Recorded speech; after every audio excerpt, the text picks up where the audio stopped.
Good morning. This is Secret of the Scuffed coming at you live with Ace Attorney Dual Destinies, the final chapter of the base game. There is one DLC chapter that we'll be starting sometime later in the week. Can't say quite yet when, because my schedule fluctuates quite a bit. Usually I'm only notified the day of. But we'll try to get to it by Thursday. And of course, well, we have plenty of other things in store. But we won't talk about that now. Let's get into this, because last time we unfortunately had to stop due to a sudden and extreme moment of poor connection. Basically took the whole stream offline, and it stopped us right in the middle of this. We were getting close to the end too, at least 3/4 of the way. Assuming this is in fact only one day long. So let's just hop right back into it. As always, 20 minutes for myself to get into the groove of things. And yeah, I think that's about it. Order! Order in the court! That can't be. But if it is, then it's incredibly incriminating. Wasn't it you who proved in the previous trial that the way the true culprit escaped? What are they talking about? Hold on. Oh, the footage. Yes, got it. After I pressed. Was via the Space Museum after the pads had been switched? A fact you previously proved turned on its ear, leaving your client high and dry.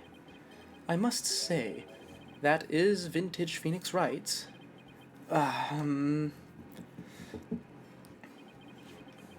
Okay, so what was I doing? So, this is the last time I think I came to this decision that since we're only on 2 HP, I should just press him on everything first. And I did press him on this and got a lot of information out of it just now, so we'll press him on this last statement as well. Believing in your client to the end is the basic principle of good defense. Shouldn't you extend that same principle to your own coworker? You're probably right. Maybe I'm not even fit to be a lawyer. However, I don't care. This case is special to me.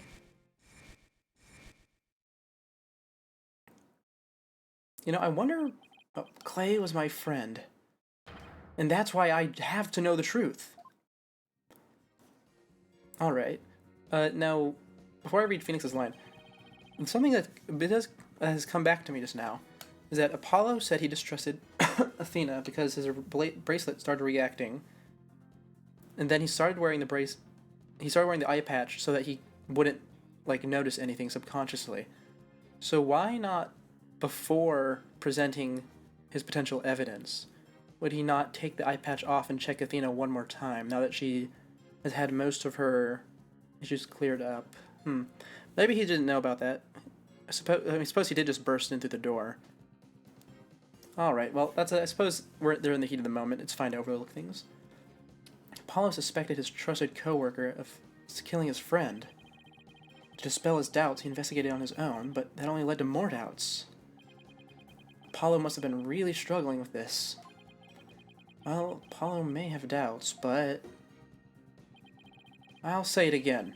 Athena Sykes isn't the murderer.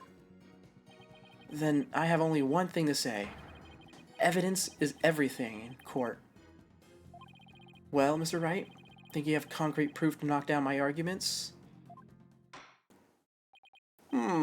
Your arguments have been very clear, Mr. Justice, and your facts appear to be indisputable. Well, Mr. Wright, what do you think of my theory? It looks like not even you can deny it. Miss Sykes was the only one who used the only possible escape route. Under these circumstances, there can be no other suspect but the defendant. Unless... you think there was an alternative escape route. Is that what you think, Mr. Wright? Is that what you think, Mr. Wright? Is that what you think, Mr. Wright? Huh. Was there an alternative escape route? Well, what's it called? The emergency ladder, yeah?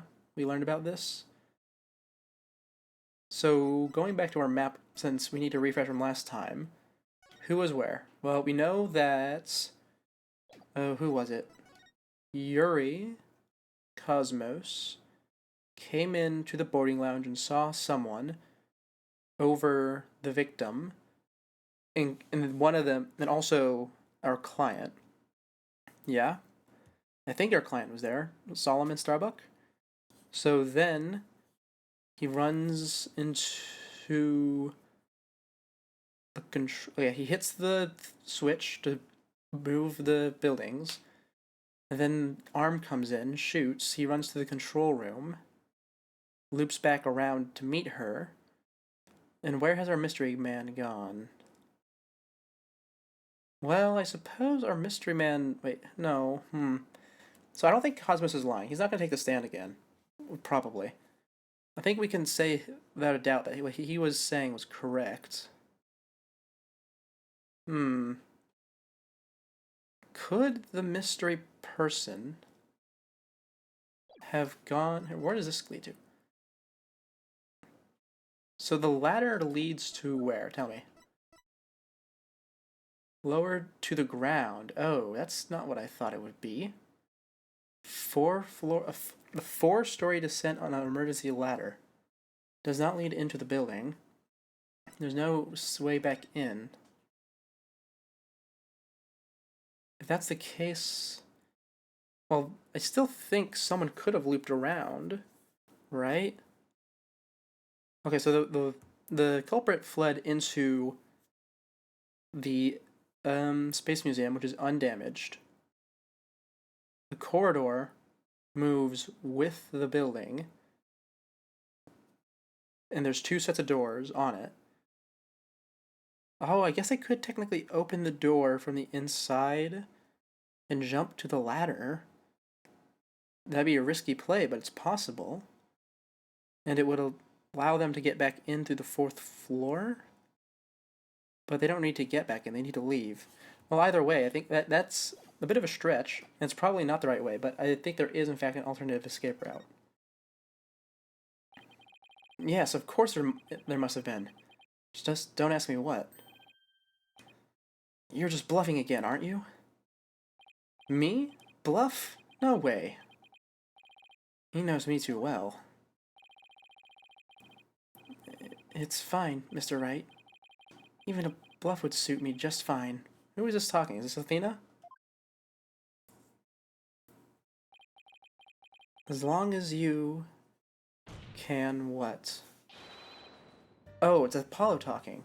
Clear up this doubt inside me. Wait. So is that what this is all about? I want to believe in Athena. I really do. But what is faith without doubt? That's why I need to question her guilt. So that once the truth finally comes out, I can really fully trust her.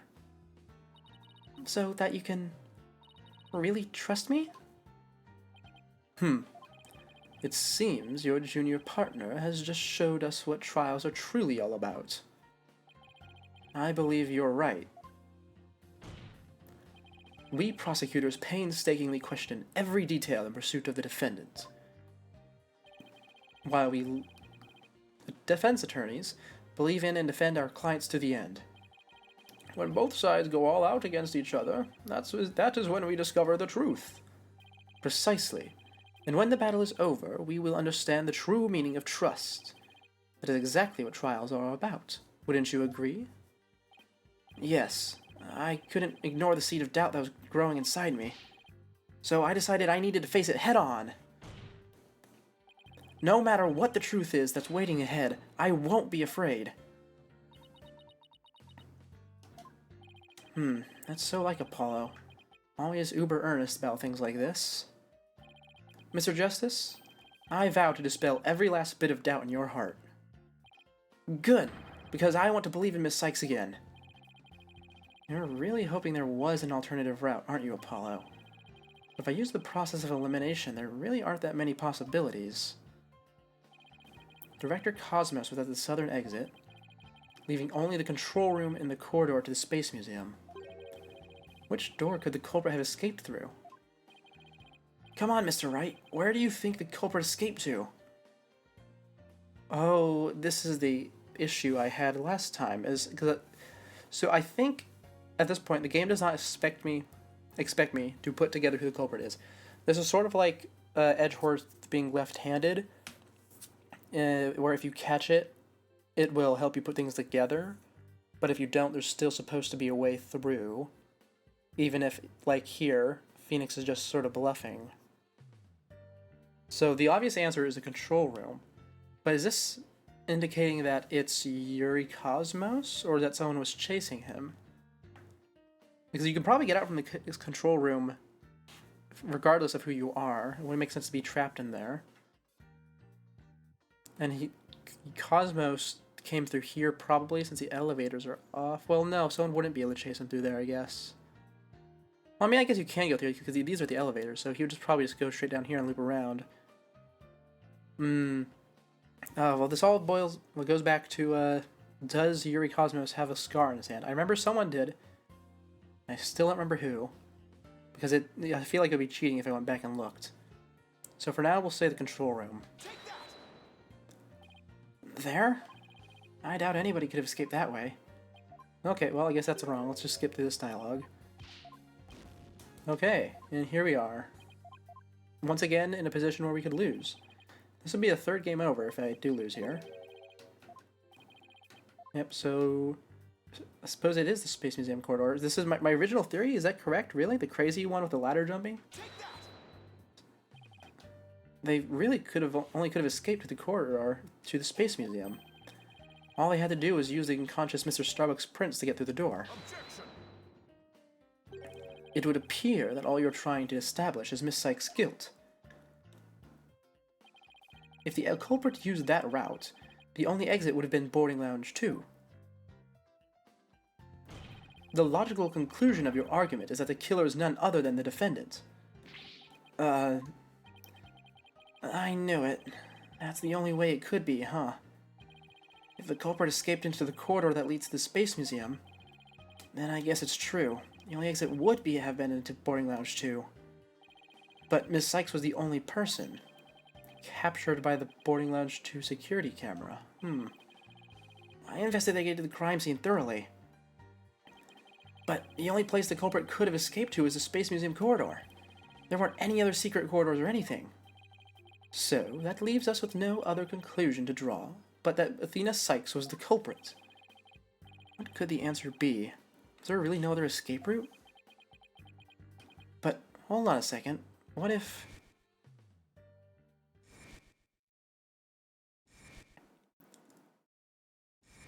I wonder how far those were tracked in. Where did those mysterious leaves we saw in the corridor come from? Wrong voice, but it's fine. What if they're a clue to the culprit's real escape route? I think it is possible that the culprit escaped into the Space Museum, but then came out using a route other than the boarding lounge 2. Oh? Really? Launchpad 1 and the Space Museum were switched after the bombing, meaning the Space Museum corridor was moving along the rail at the time, which is exactly when an alternative escape route opened up for a culprit. Are you kidding me?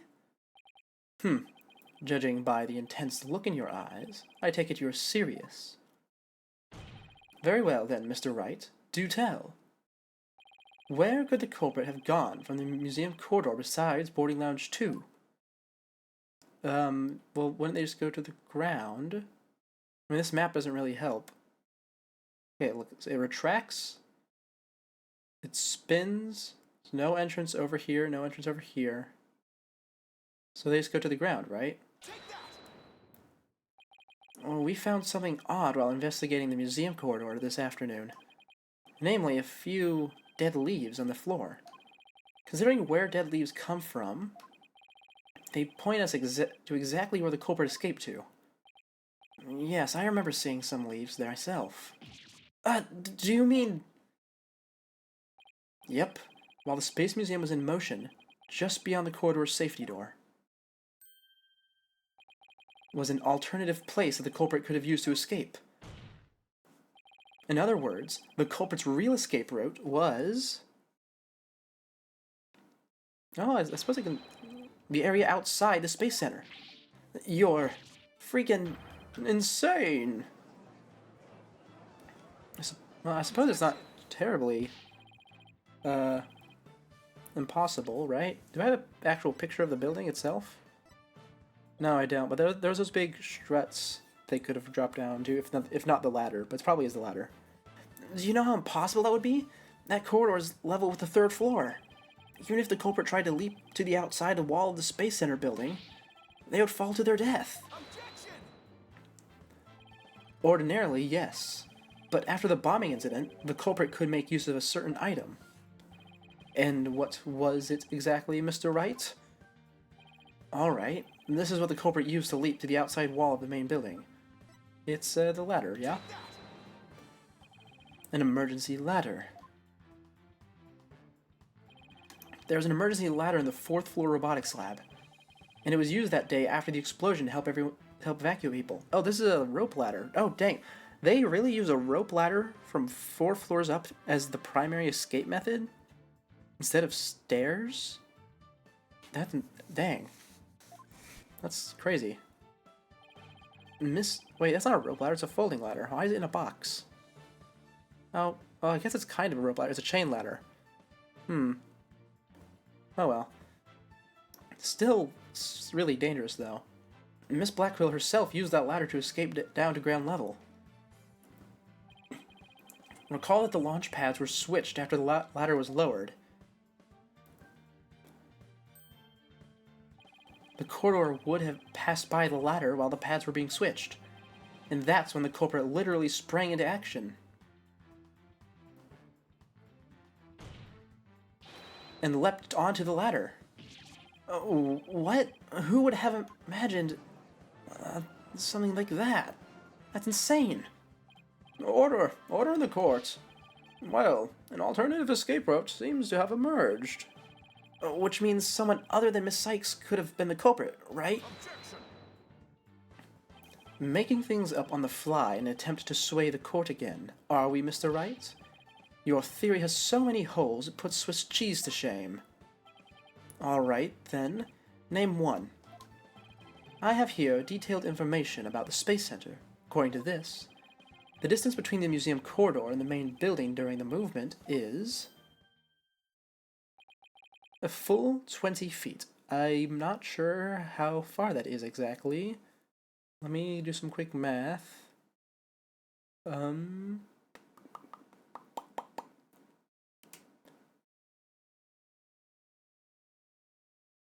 6 or 7 meters.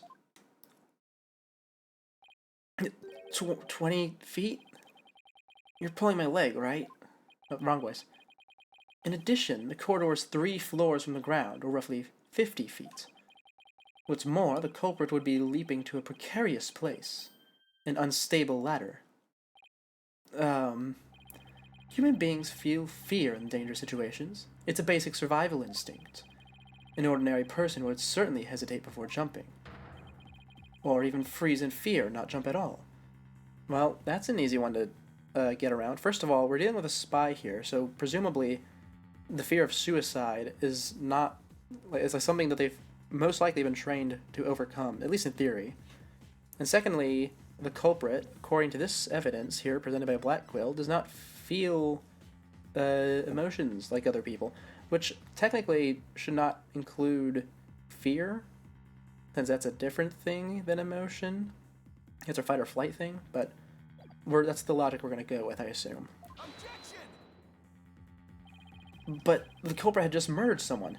They weren't in an ordinary state of mind. Objection! Nevertheless, why would they have taken that kind of risk? They could have waited for the switch to be complete and escaped to boarding lounge 2. Objection! Because there was a security camera in boarding lounge 2. The culprit knew they would be recorded if they left the Space Museum that way. In that case, the culprit could have hidden in the museum until things settled down, and then blended in with the other people after the museum was opened. That's a good point. But you claim that, despite all this, the culprit took a 20-foot death-defying leap? And in the brief moment the corridor and ladder passed by each other? That's also a good point. Well, the culprit could have had places to be to maintain a cover or facade. They would have needed a running start while the corridor was moving to make that jump. If their timing was off, or if they couldn't jump far enough, it would have been an instant death. What kind of person would attempt something like that? Stop bringing up good points, Edgeworth. This true culprit of yours is nothing but a figment of your imagination. Why do you always have to point out every flaw? Ah. I thought Apollo had his hair tied for a second. No, he just had a really, really long bandage. Mr. Edgeworth's right. That does sound pretty insane. The culprit would have to be someone who feels no fear, like a stuntman. But everyone feels fear on some level. Right? Wait a minute. Aha! I've got it this time. Now I can prove that there was someone who could have used this alternative escape route. Oh, can you now? This proves the possibility of a person who could have used the alternative escape route. The psych profile, yeah? What's that, Mr. Wright? This is a certain person's very interesting psych profile. The subject doesn't experience feelings like normal people do. In other words, this person doesn't feel happiness, sadness, or fear. Doesn't feel fear? Right. You can't be serious. Without the constraint of fear, he could easily do what an ordinary person wouldn't dare. Just as you or I could do a broad jump on the ground without the slightest fear,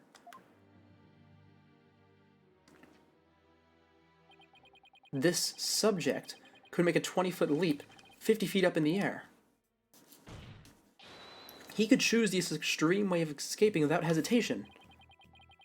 So, you're saying that to a person without fear, the alternative route would be quicker and eliminate the chance that they'd be spotted? That's definitely pretty extreme, Mr. Wright. But was there such a person there at the scene? Yes. The Phantom. That mysterious shadowy figure who keeps popping up. Oh dear.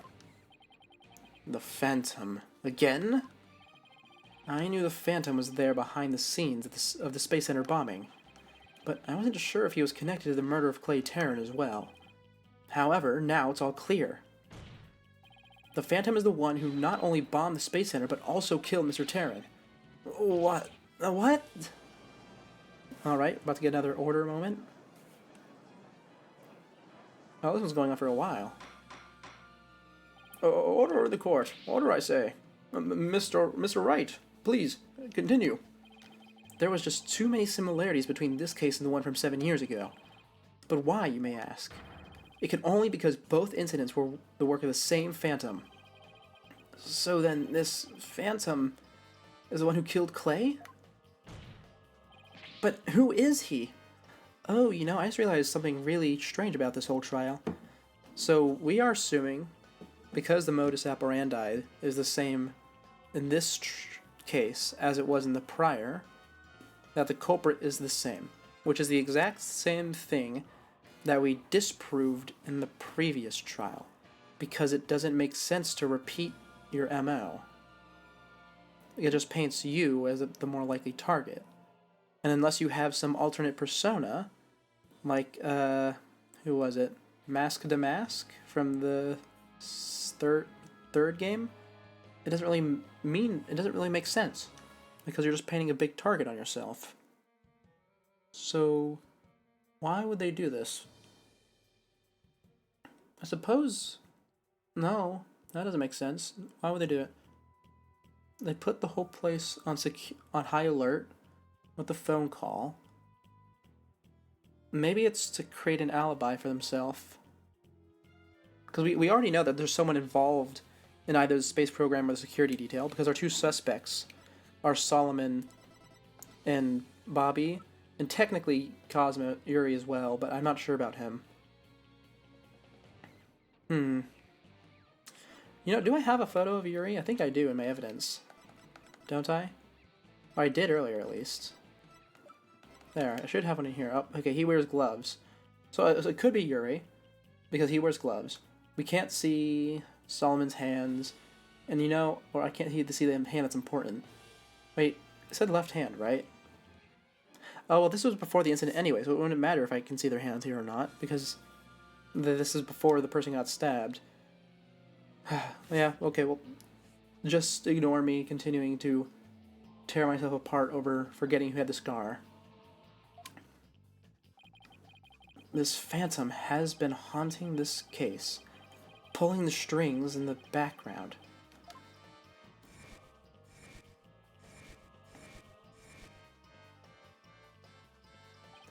Who could this unidentified international spy be?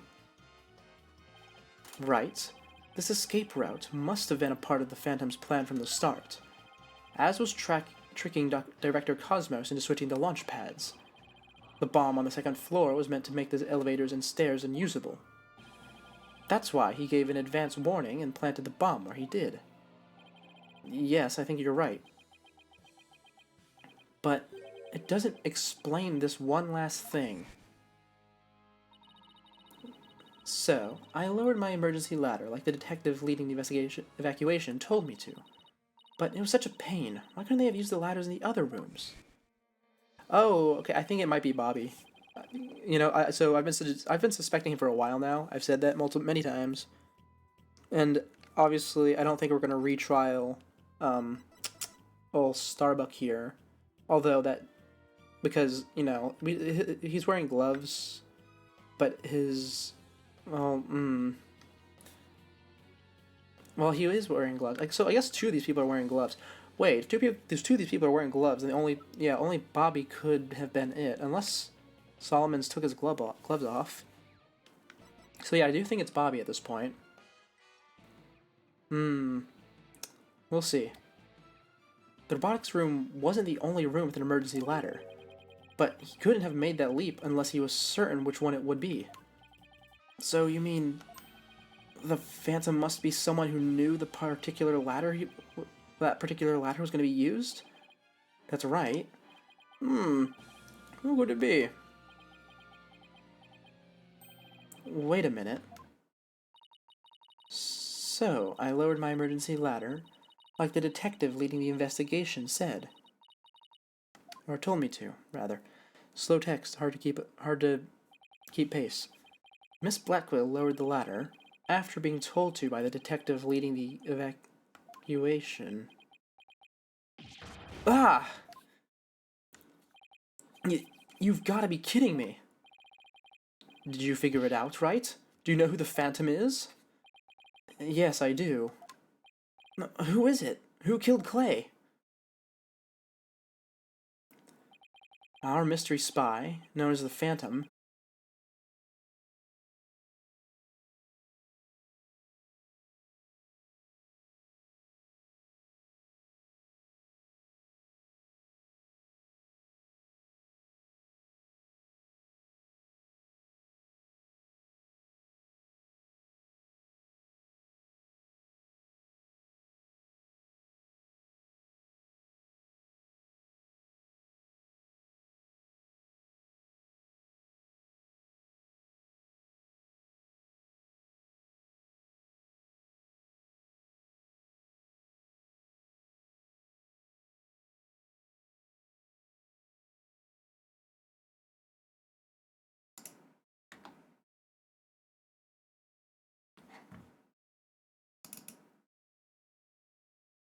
Oh, hey, I'm back. Can you guys hear me yet? Hello? Am I back? I can't tell yet. Here, maybe this will do something. That was unfortunate. Let's see. There should be some audio. You guys might hear double for a second. Give me a moment. Bum bum bum. Ba-da-da-bum bum bum bum bum bum. Ah, curse my temporarily impaired hearing ability. Can't tell if we're back yet. Here, how about this? What if I do this? Dun dun dun dun dun. Have you guys been listening to this with no audio this entire time? Are you kidding me? Really? I'm so sorry. I'm so sorry. Okay, we are back. We are back. You guys, I think, can hear me. I can't actually tell. Here, let me see if... Why can't I tell? I'm supposed to be able to tell. You know, you guys go get, like, something to drink or something while I figure this out. Bum. Oh, there we go. We're back. We're back. I can tell. So, like I said, very sorry that just happened. My whole computer just crashed for some reason. And I think you guys were listening to this with no audio, like, from the game this whole time. Which I'm rather embarrassed about. I haven't done that in a very long time. But with that being said, let's hope the autosave kept me nearby, yeah? And jump right back into it.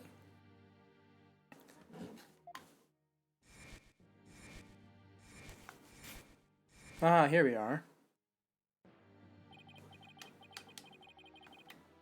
Who could this unidentified international spy be? Right. This escape route must have been a part of the Phantom's plan from the start. Yes, we read this. Are we good? I'm just going to do one more check, since we're actually moving now. That's good. That's good. Check, check. Okay, we're good, yeah. And okay, let's just speed up back to where we were before. This would be a good way for me to check the bitrate as well, I suppose. Ooh, bitrate's a bit poor. Yep, go ahead. Speed through that. And now that we've been speeding through... Perfect! We're back. Miss Black... Okay, yep, let's skip through this. Get me back to where we were. Come on. Yep, here we are. This is it. This is the spot. Our mystery spy, known as the Phantom, is none other than Bobby Fulbright. Here we are.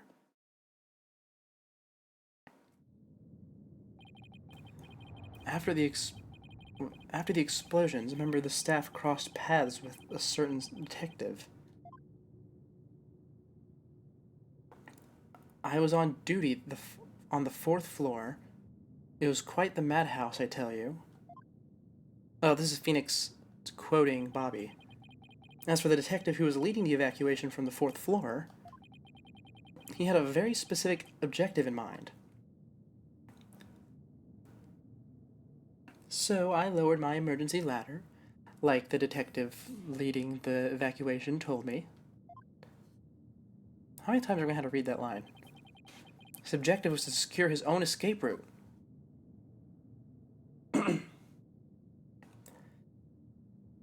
We lowered an emergency ladder from the 4th floor window and escaped that way. Yes, please don't make me read every quote. Once everyone else got outside safely, I made my way down, too, and headed to the shelter.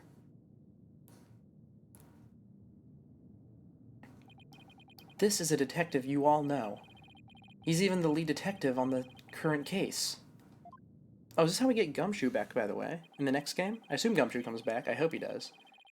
He appears to be a very emotional man, but his psych profile says he is without emotion. Oh, this guy's wearing gloves too. Why did I think he's wearing... Wait, this whole time I've been... What? You mean the Phantom... Detective Bobby Fulbright? Exactly, we were all taken in by his fake persona. Has this whole time I've been tormenting myself over someone having a scar on their hand, when in reality I couldn't have seen that? Was I just thinking his little, like, Mickey Mouse things on his gloves? Or a scar? Oh, that's embarrassing. Detective Fulbright's real identity is the Phantom.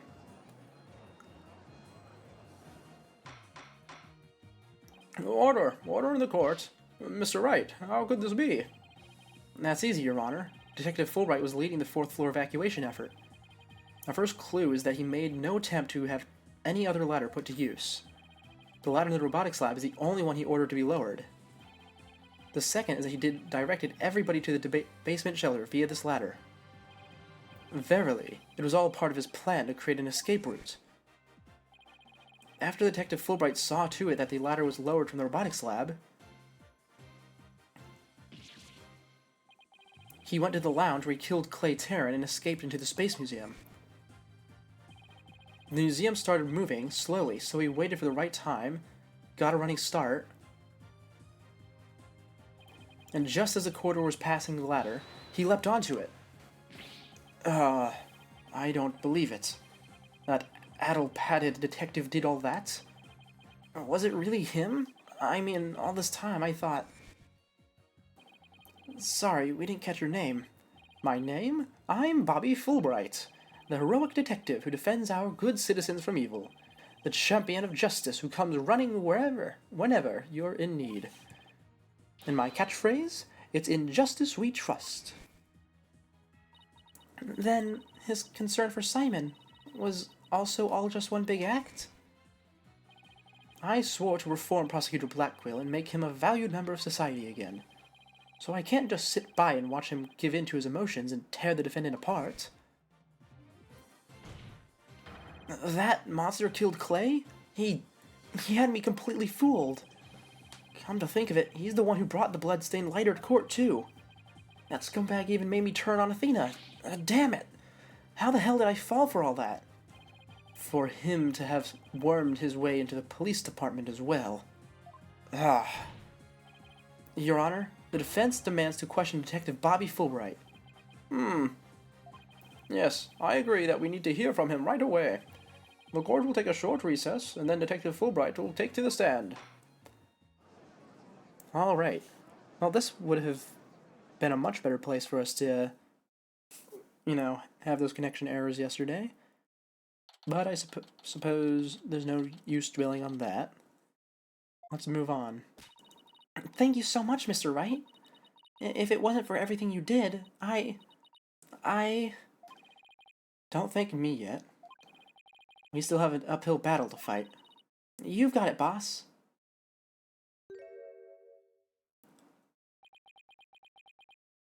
I'm still wondering where Widget's going to play into all this, because obviously, whether Widget was made by Athena or whether she took it with her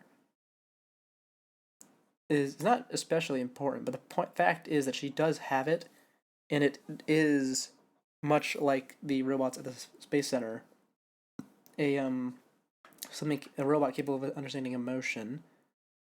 And while I don't think this is gonna play into something bigger, it still has yet to play any role really, other than that one snide comment from Aura.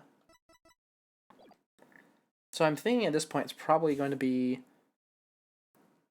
Oh, I was about to say it's probably going to be like a post-trial thing, like how we did in the original 3 games, where you would point something out to make people feel better and get an extra scene or some dialogue.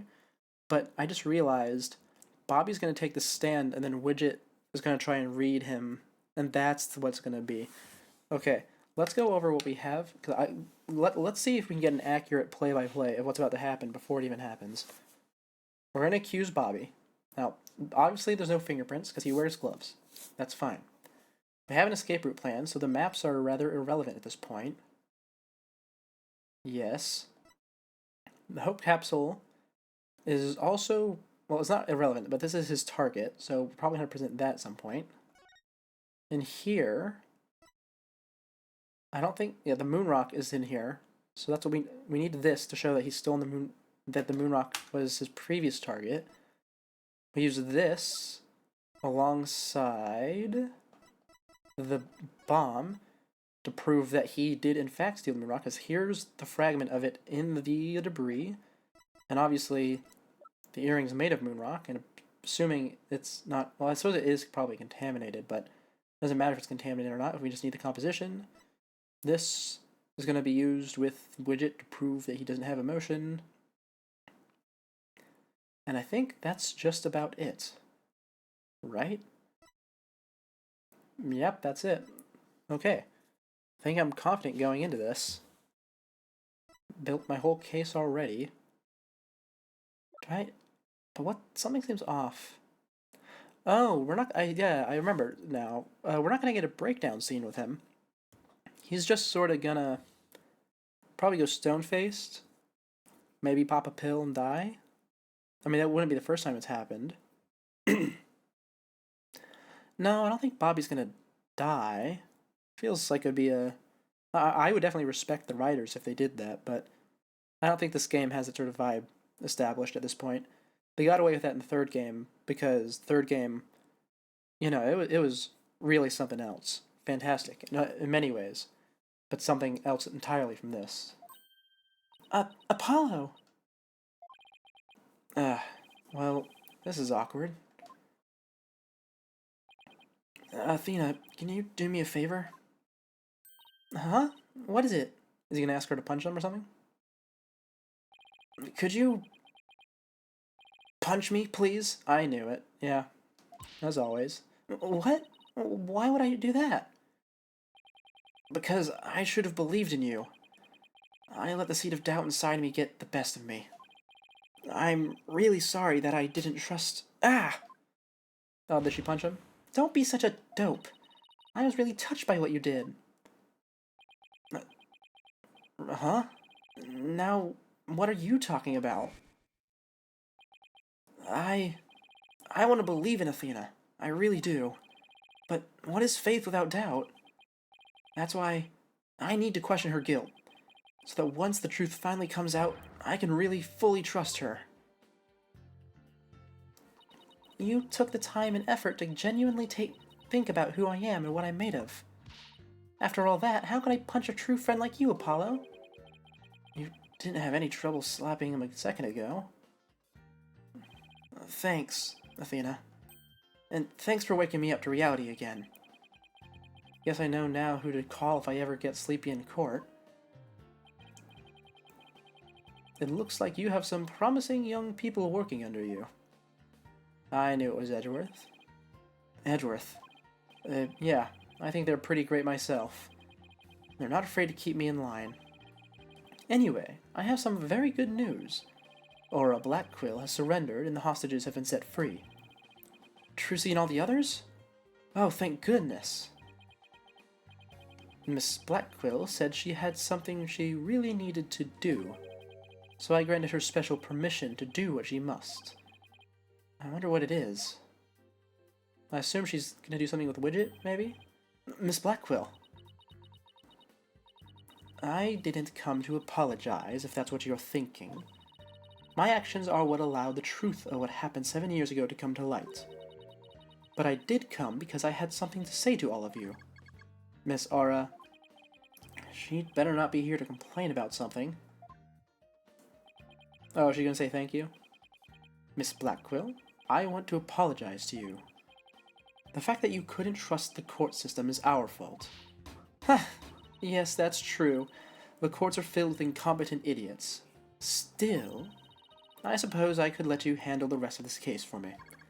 Oh, Miss Aura, does this mean you're starting to trust the system again? No, of course not. Be quiet, hunk of junk.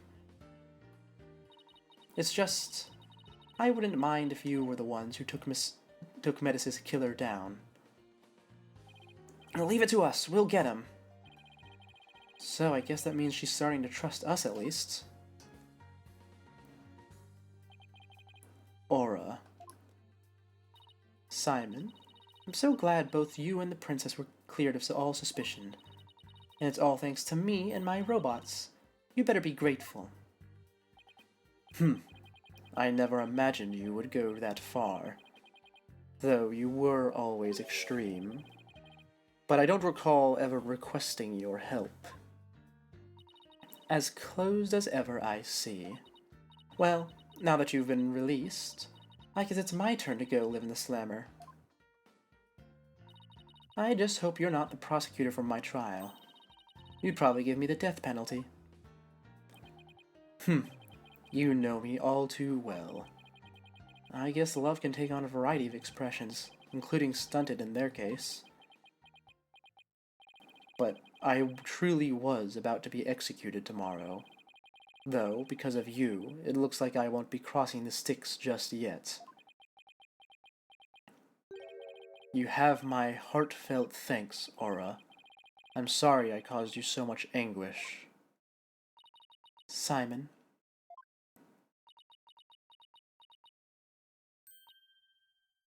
Oh, she's crying. That was unexpected.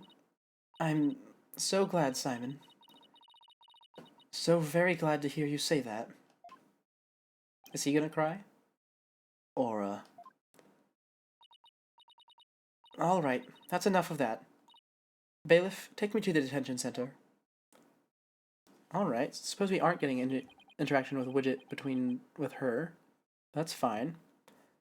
What Miss Blackwell did was inexcusable, but it's clear she did it out of love for her brother. I still can't wrap my mind around Detective Fulbright bringing the Phantom. I can't believe he killed Clay. Right, and murdered my mentor, which brought great distress upon little Athena. Chief Prosecutor. Yes. I would ask a favor. Would you allow me to stand at the prosecutor's bench for this trial? I wish to claim the Phantom's head by my own hand. That was my plan all along. After all, it's highly unconventional for a man of my position to stand in court. Sir, the formal paperwork has yet to be filed, but you are hereby conditionally released. Please take the prosecutor's bench in your official capacity, and uncover the truth by your own hand.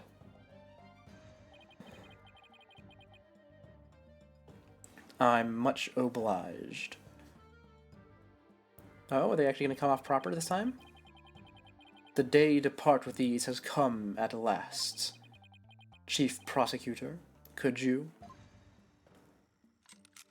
Oh, yes. How nice. Bobby's not going to be shocking him. I was worried about that. If you're just going to break him off. How long have I waited? Maybe it's the sense of freedom, but even the air seems fresher. The lights brighter.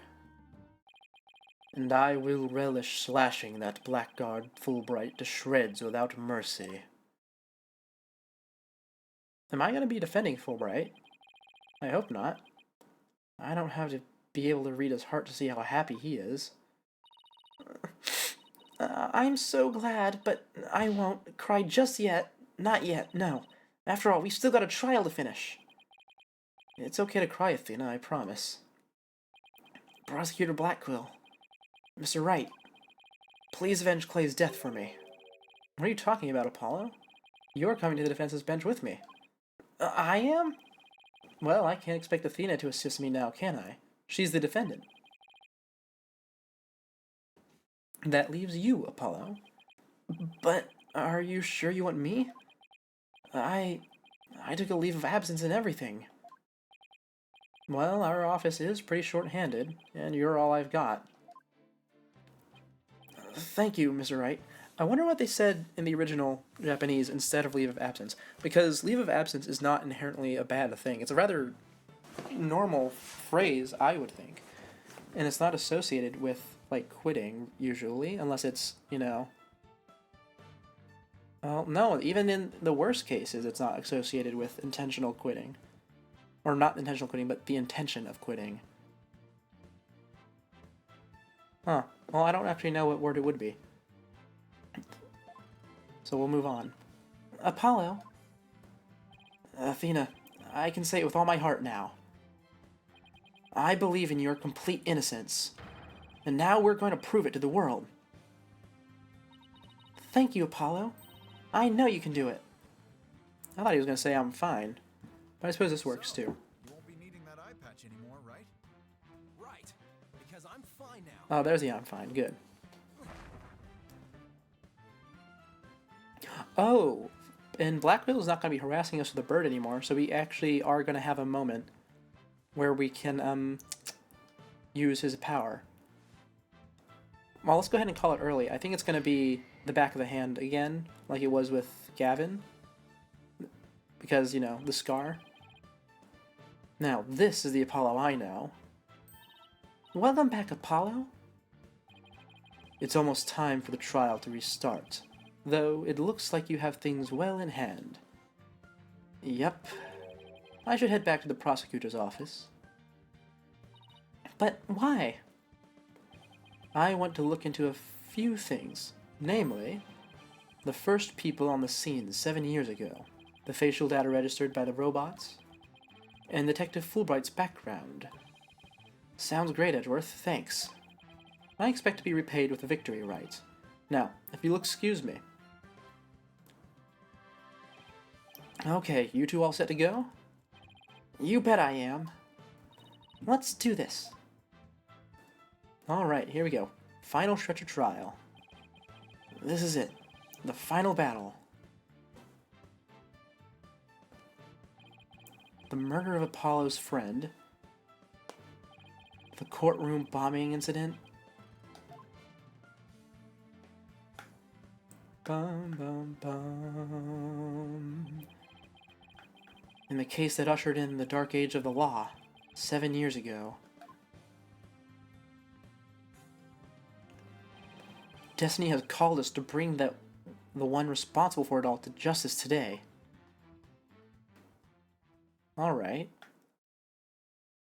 So this final stretch... Oh, no to be continued. That's interesting. But this final stretch should take about an hour and a half at most. I don't think they'll be able to keep up the tension for an hour and a half, though. Nor do I think it's going to have a very long epilogue. So yeah, I'd say about an hour. Now, let us reconvene. The defense is ready, Your Honor. The prosecution has never been more ready. You know, this is the first time we've been at the defense bench together since I debuted. Now that you mention it... Although, back then I thought you were more loud than you were reliable. You've really come a long way since then, Apollo. You've grown a lot. Well, there have been some hiccups, but I guess I've done pretty well. He's still got that ego of his, though. Prosecutor Blackquill, with the 7-year mistake now resolved, you can finally take your rightful place. Yes, I guess we can keep the chit-chat for later. Bailiff, please bring in the witness immediately. Even with those handcuffs off, Prosecutor Blackquill seems pretty much the same. 7 years of grumpiness doesn't go away so easily, I guess.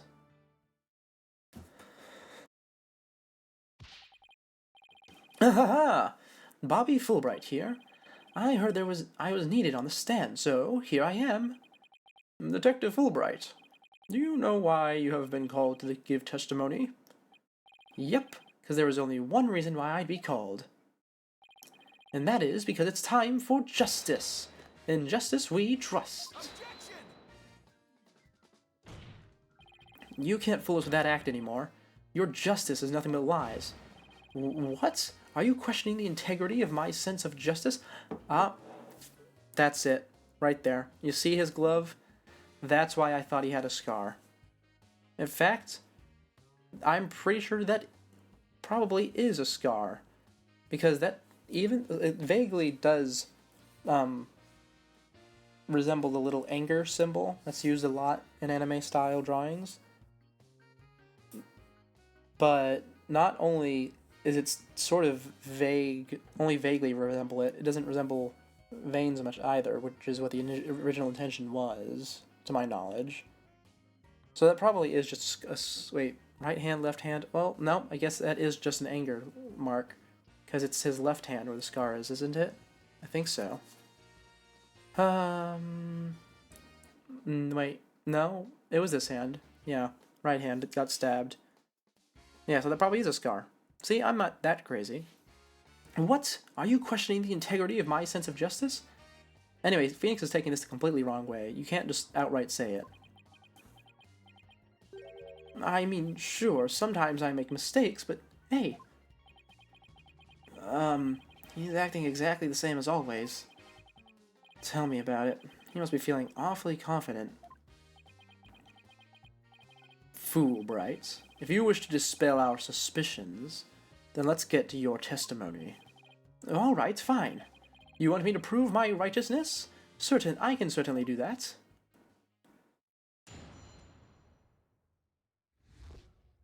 Alright, here we go. Haha! I am the very embodiment of justice itself.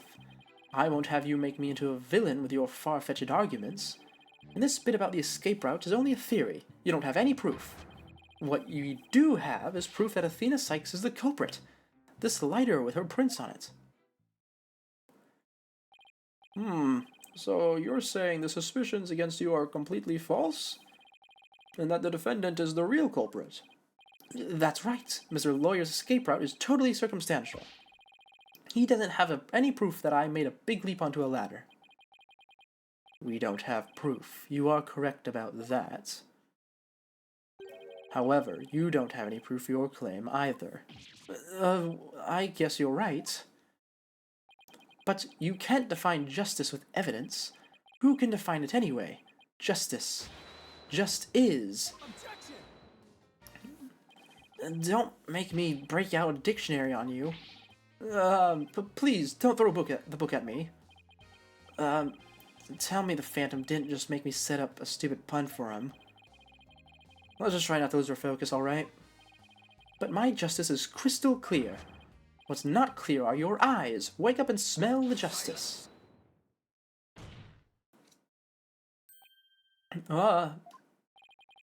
Enough of your rubbish, Fulbright. If you have even an ounce of justice, then you will answer the court's questions and prove it. Prosecutor Blackquill? Prosecutor Blackquill looks torn.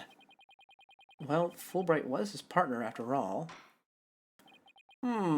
Prosecutor Blackquill is right. The truth will be revealed in the cross-examination. The suspicions against Detective Fulbright are, at this point, only suspicions. As is my duty, I will judge the claims against the detective as impartially as I can. Does anyone have any objections? That's fine, Your Honor.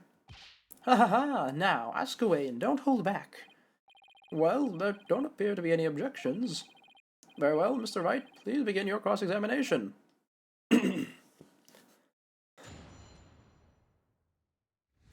You know, I just realized that, what is it? Bobby's 4 poses are all the emotions. When he's holding his badge out, he's happy, his fist up for anger. Then he has the shocked face for shock, and he has the little ubu finger point for sadness. So he really is just like that's. I suppose that's just showing how he's putting on an act. Yeah, that's how I interpret that anyway. Oh, we have 1 HP. I forgot about that. Well, let's see. Can't really contradict that. Can't contradict that. Do I have proof? I don't think I do.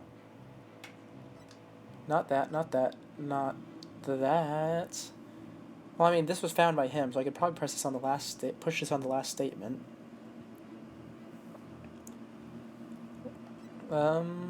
Yeah, Athena's prints. I'm gonna assume it's the correct prints. Bum bum bum bum bum bum. Let's see. Yeah, I think I'm just gonna have to press one of it. Press this, yeah? I'm gonna play really safe here. You mean the lighter that was found in the Space Museum, is that right? The one and only.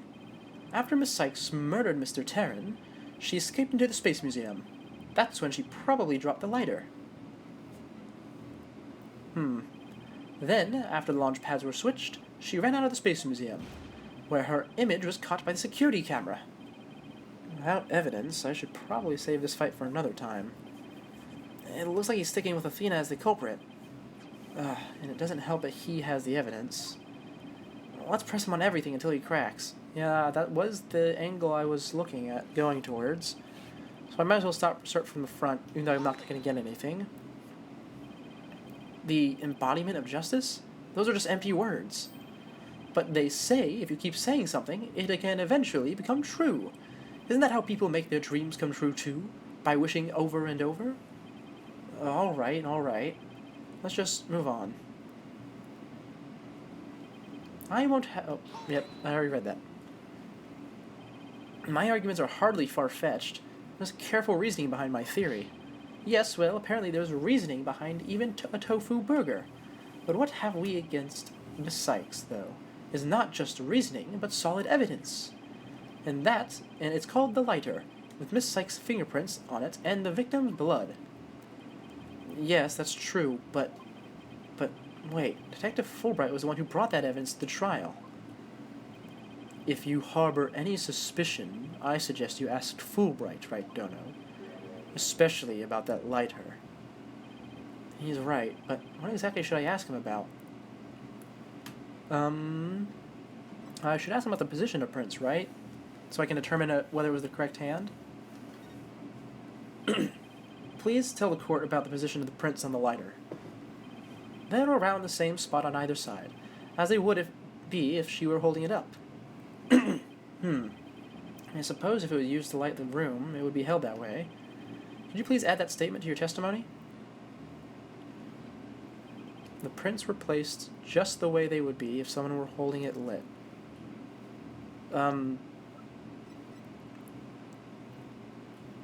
How... Let me visualize this. I have something here that I can use in place of a lighter. If you're holding it lit, it'd be like this, then you flip it up. In which... Wait, which hand... Let's see, what... Holding the lighter in the left. Okay, left hand, that's what I'm using. Lighter like this, flip it up like that. Does that make sense with the prints? Not the prints, the blood? Because it kind of does. Maybe if I ask about the number of prints, he'll specify which hand they were from. Let's do that. Let's go ahead and skip forward to the dialogue that changes the addendum to the testimony. Wait, that didn't change it? Oh, is it the wrong one? I think it's this one, yeah? Okay, I must have pressed the wrong one and sped through it.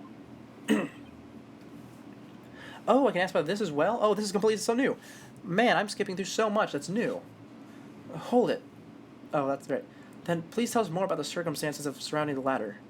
Well, I'd much rather expound on the topic of justice, but oh, all right. Well, I don't really need to know about either of these, so I guess I'll just ask about the lab. Please tell us anything you remember about the lab. The lab, huh? Well, it was so messy there was hardly anywhere to step. I guess they were in the middle of building a giant robot. Yeah, that's pretty much how it looked when we visited this afternoon, too. Okay, I know the drill. You want me to add this statement to my testimony, don't you? What? No, way ahead of you. I'll just add it in. Huh? Is he just gonna keep expanding it over and over? What if I press this? How about that? Yes, Miss Blackwell did mention she saw a lighter being held up. Yup, meaning the person Miss Blackwell saw was the owner of the fingerprints. It just strengthens the argument against Miss Sykes. This line of questioning is going to get me anywhere except conviction land. Should I try asking him something else? Yeah, the number of prints. There we go. So, how many prints were found exactly? 3. The thumb, the index finger, and the middle finger of the right hand. Oh, there it is. Found it. Your Honor, this is an important statement. Could we please have it swapped into my testimony? You got it. You beat me to it. Be it investigating or testifying, speed is the key. I suppose it is in this world. Give me one moment. I'm going to drink water.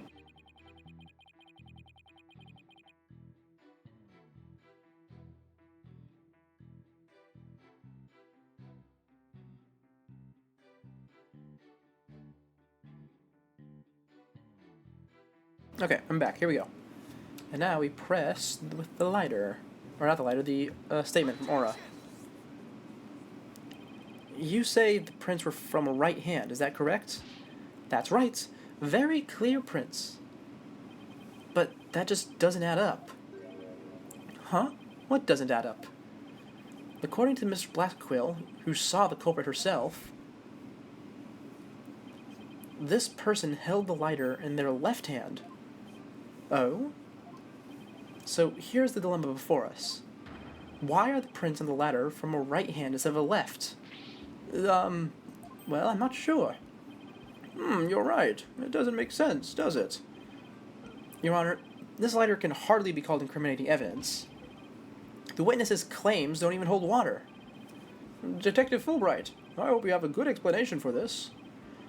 I just can't understand it. They're definitely right-handed prints.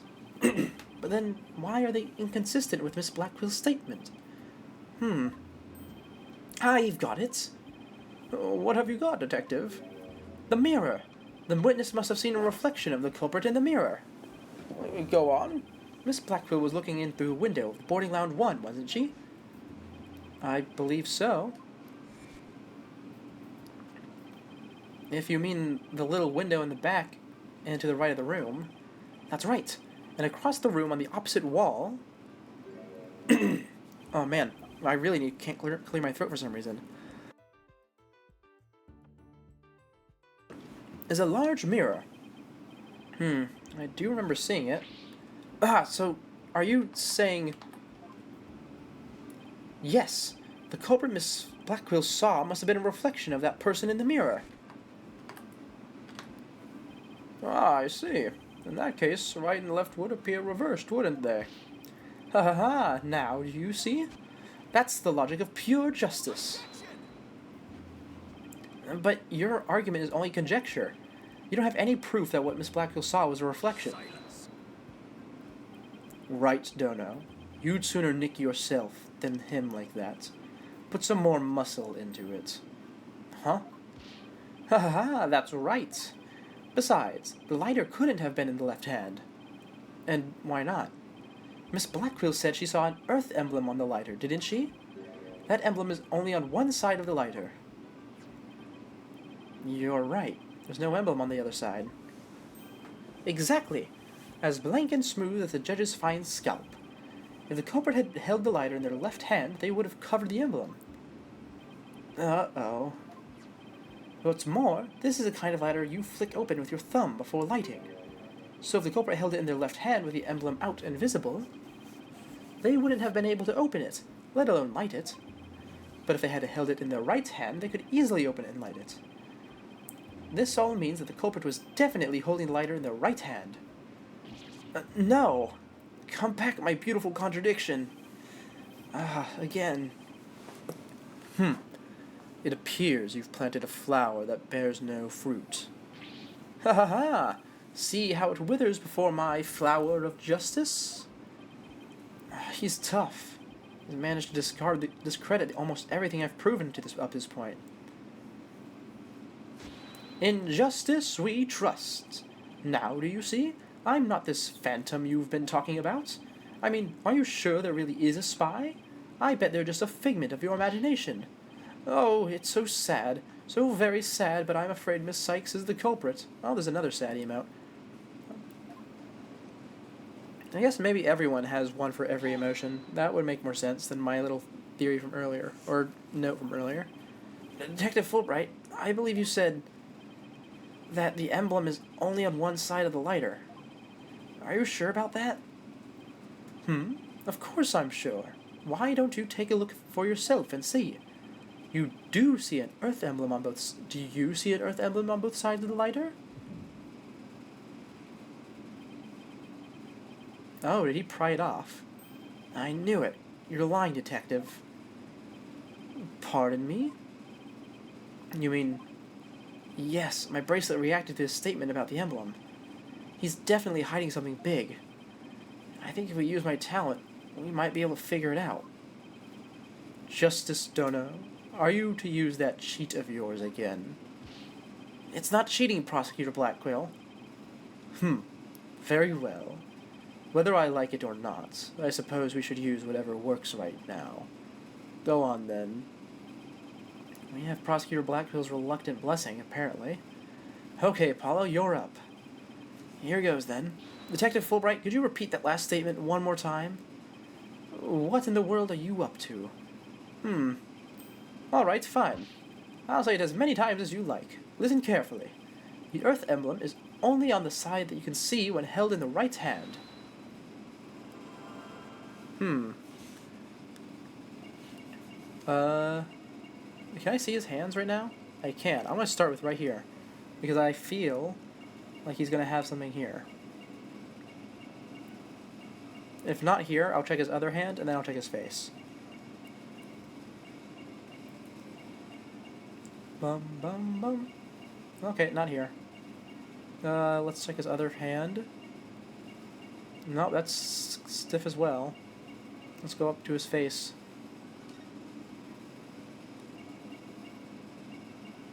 This is gonna take a while. It's unfortunate that we can't. Oh, we can't speed it up. Can we? Nope, we can't. I thought I did by pressing a button. It did not do anything.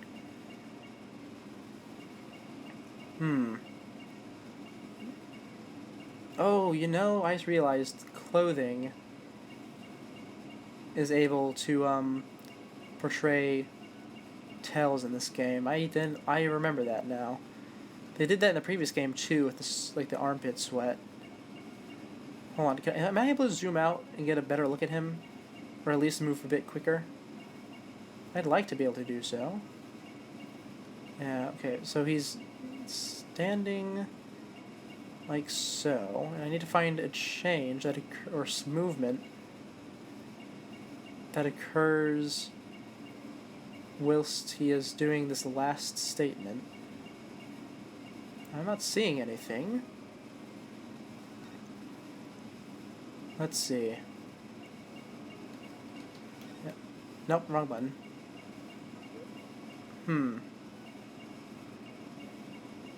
Let's just stare at this hand for a second, shall we? Because the only things I can really move here, other than his clothes, which seems to be not to flap too much, are his hands or his face. His hand's not it. We already checked the other hand rather thoroughly. We checked the face too. We just check the other hand again? Is that it? Let's see. He has a slight smirk when his mouth is shut. Teeth visible, tongue visible. Nose could move, but I doubt it. Is it something about his eyes?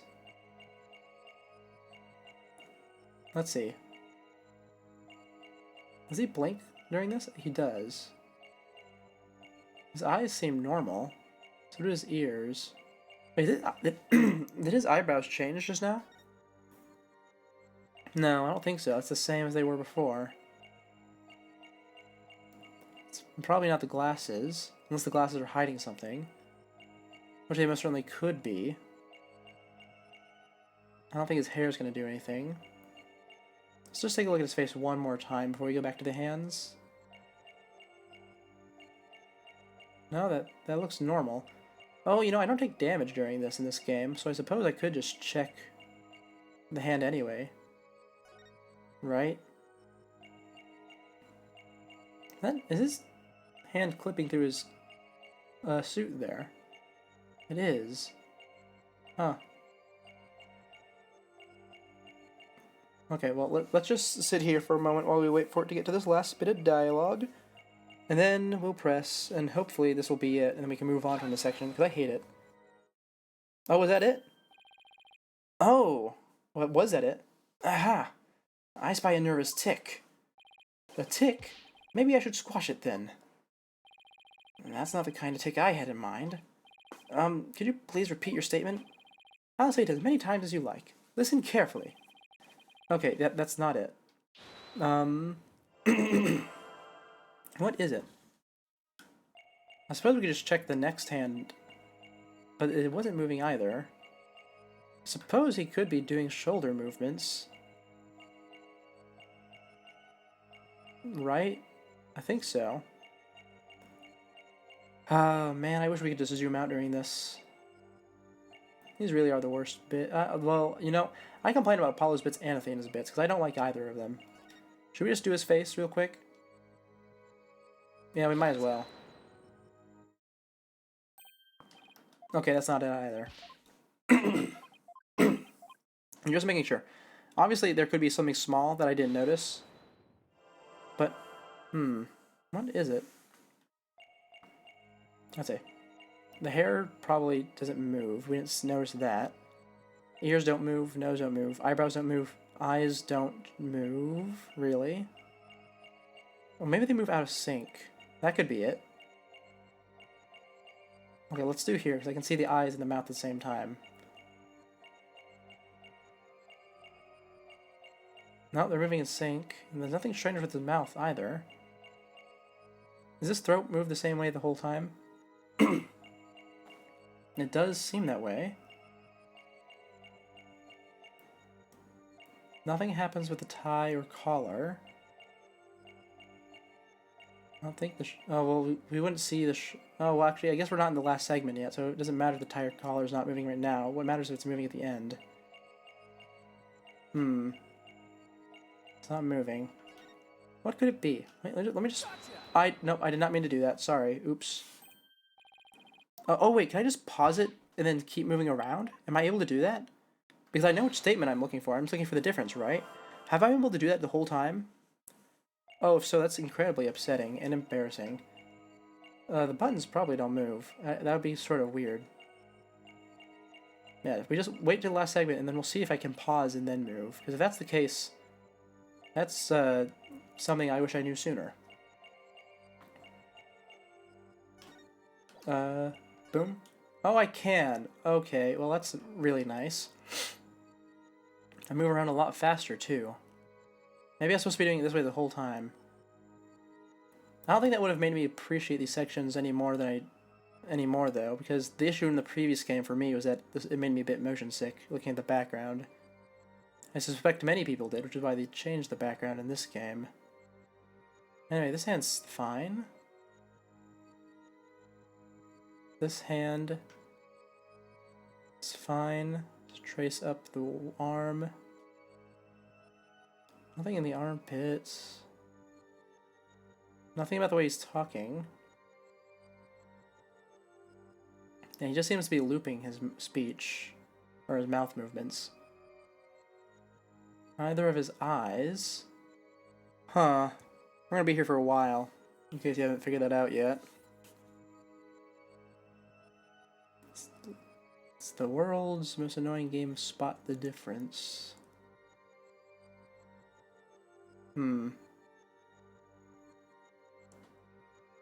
I don't see anything.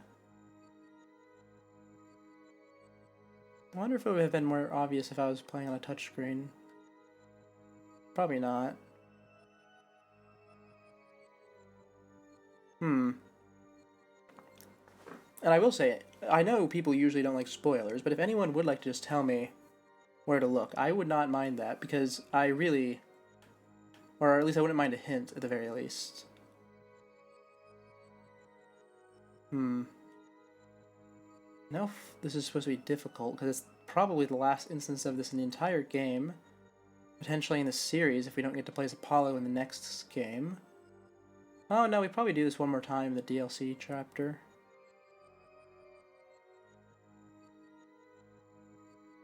Yeah, his hand's normal, as far as we can tell. It's clipping a bit, but that's fine. Go up and down and up and down.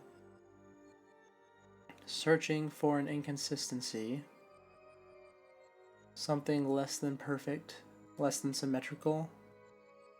Are these gloves different models? I mean, obviously they are because they're on different hands. No, they seem the same. Oh, it's hard to tell what's moving or what's not because the screen is shaking.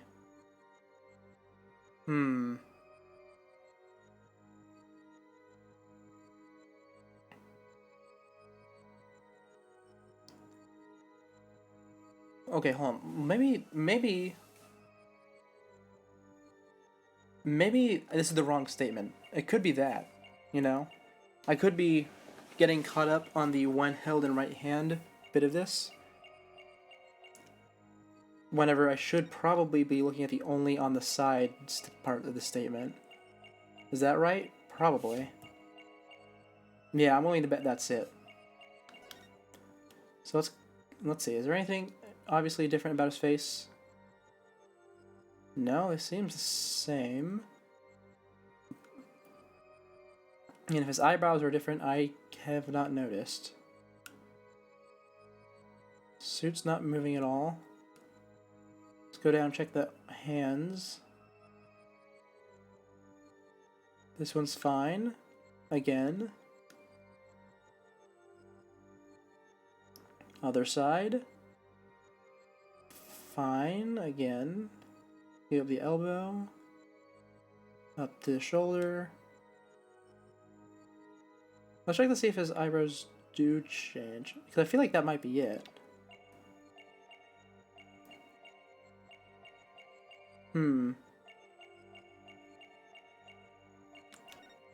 Oh, that you can see is a different statement. Really? I didn't notice that. Why is that a different statement? Okay, well, I suppose we'll do the arm check again. Take a second. But it's always worth it. Bum bum bum bum bum bum bum bum bum bum.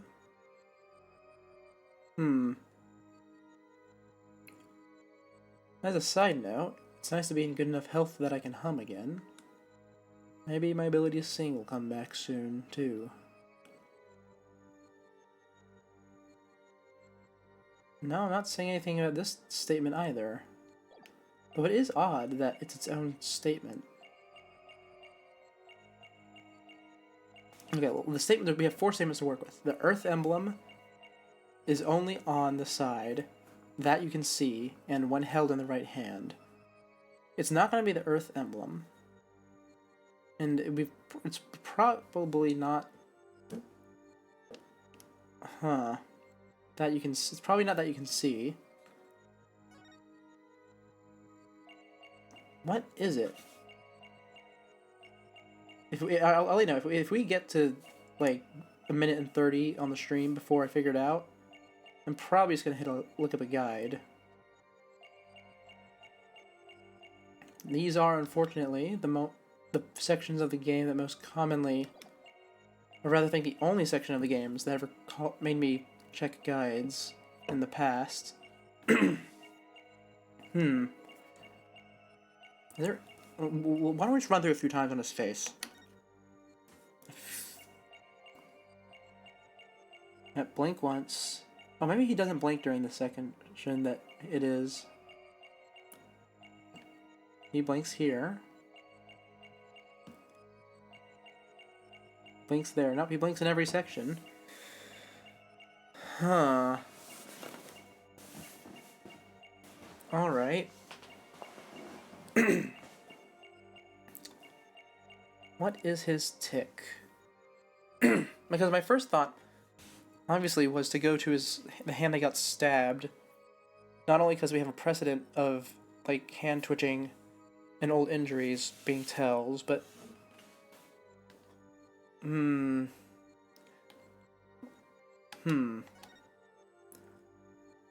there's really nothing, because he's very still. Why don't we check the hand once more? I really feel like this should be it. Nope, didn't move a muscle. Completely stiff. Still not a twitch. How about the other side? One more time. We'll go through the whole thing, if that's what's necessary. Oh my god, really? That's it? On the Earth emblem statement?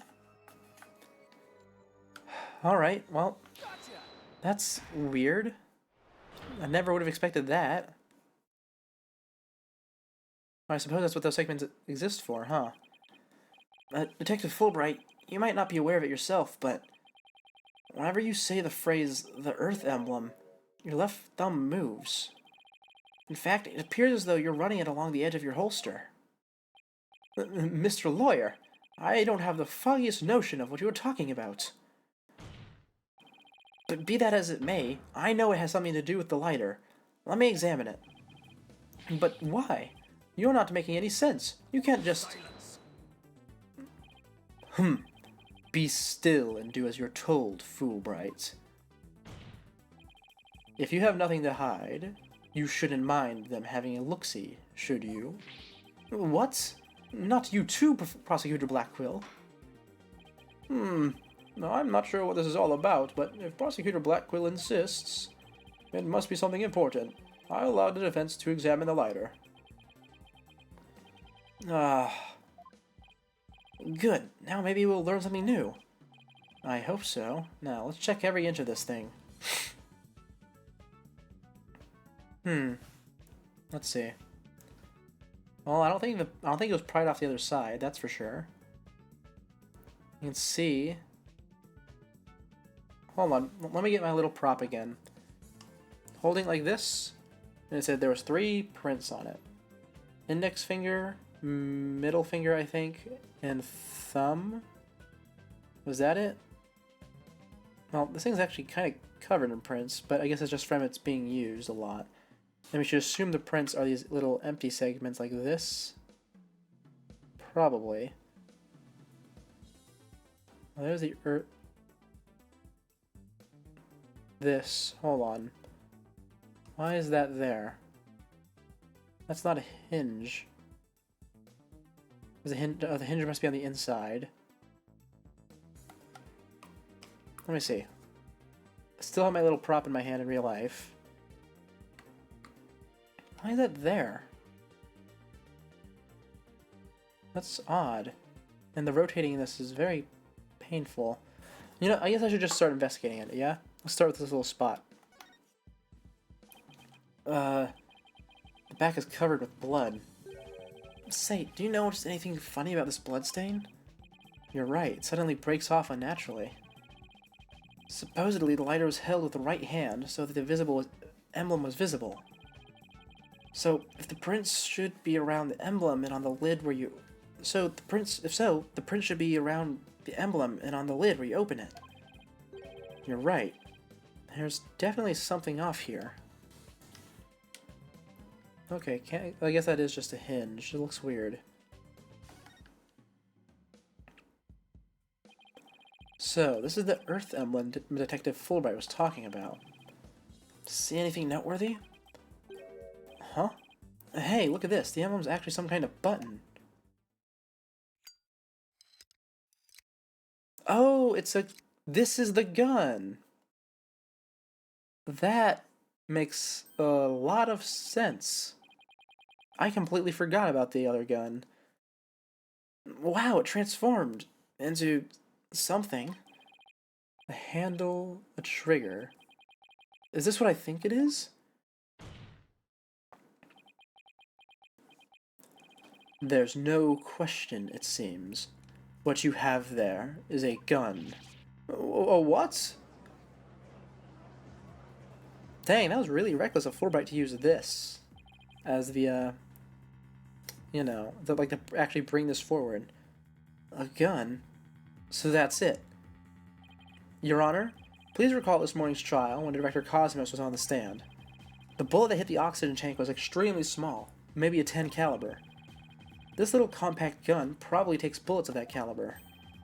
It looks like this is the gun that was fired at the scene. I'm flabbergasted. The lighter was a gun?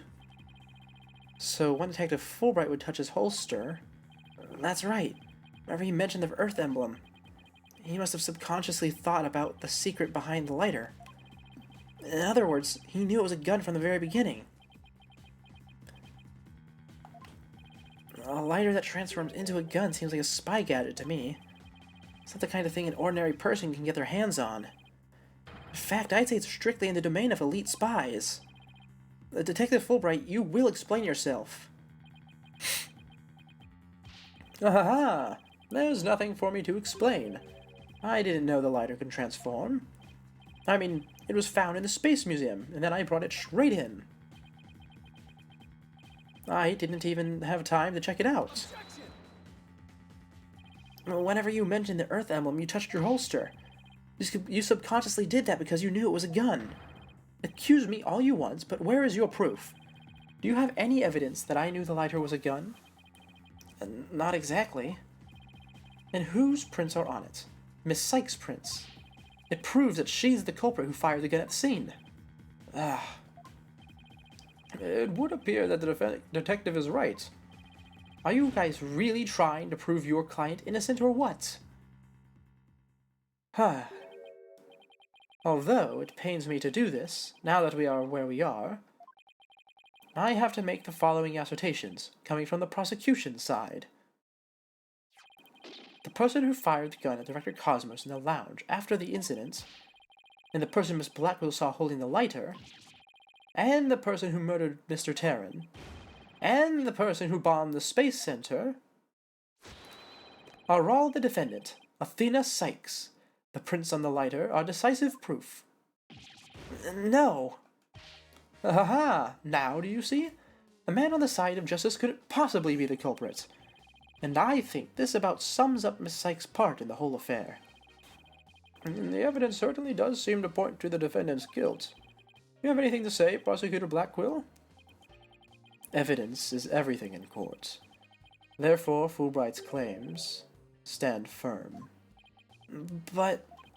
Calm down, Apollo. He's just saying that because he has to as prosecutor. Mr. Lawyer, our job is to pursue criminals in the name of justice. You shouldn't cast suspicion on people based on something as dubious as a habit. In fact, you have a bad habit of showing up in court with an awful case of bedhead. Say it's the man who wears sunglasses at night. If it's proof you want, it's proof you'll get. I'll prove that this lighter is not Miss Sykes, but yours. Sounds like you've hit on something, Apollo. It's just, if the prints on the lighter are the basis for accusing Athena, I think we should reconsider the credibility of the evidence itself. You mean, you think this lighter might be forged evidence? That's right. It could all be part of Fulbright's bigger plot. Did he do anything out of the ordinary while I was off my own? I can definitely think of a few things. It is indeed. Have a look at this. Oh, what's this? A lighter? Ooh.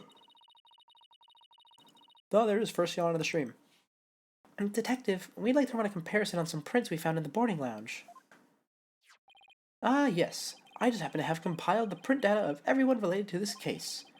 I can always make another copy for myself, so it's all yours. Consider it a gift. If we assume he's been laying a big trap for us all along, there's gotta be something off about this piece of evidence. What's wrong with the lighter as a piece of evidence? It's how the prints were left on it, right? Because the prints were left on it as though it were used as a gun? Oh, not how, it's where, sorry. Where the prints were left on it. Because, yeah, it's... Well, no, because he's claiming that Athena used it as a gun. But why? No, that still doesn't make sense, because even if she uses a gun, it was seen being used as a regular lighter. In which case... she would still have prints in both positions. Anything odd about where the prints are? No, I guess it was fired as a gun. That's about where the prints would be, but there's gotta be something off about... Really, it's not it? Okay. Well, it'd be how the prints were left on it, right? Because... No, I guess I don't see anything strange about how the prints were left on the lighter. Nothing unusual about the angle of the prints or how they are patchy in places, but... Really, that's not either. Okay, well, I guess it's the owner. Well, I mean, I knew that the... No, it has to be Athena's prints, right? Because she was unconscious in the Space Museum, and he put her fingers on it. How is this it? Are they really Athena's fingerprints? They definitely matched her print data. But what about the data itself? Detective Fulbright, you were the one who provided us with the lighter and print data. Isn't that correct? Yes. What about it? You say Miss Sykes' prints match the print data. But I have to wonder, was the data you used official? Mr. Wright, are you suggesting that the evidence may have been fabricated? I guess there's only one way to find out. Let's re-examine the prints, using the official, sanctioned print data of the people involved in this case. What? You dare insult the epitome of justice and integrity? There's no need for such antics. Silence. Your Honor, I lend my voice to the defense's request. You must allow the test to be rerun. Very well, then. Bailiff?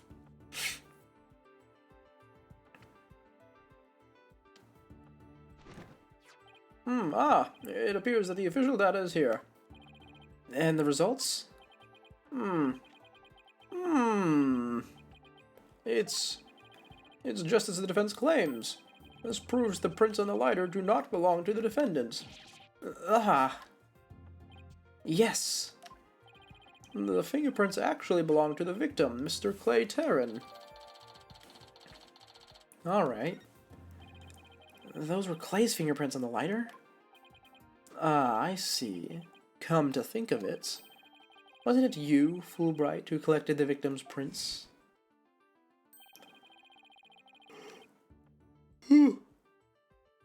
Oh, a second yawn. I personally removed his glove during the investigation. We had to get his fingerprints to confirm his identity after all. When you took the deceased's fingerprints, you could have easily planted his prints on the lighter with his blood. After which, you wiped the blood off his hand.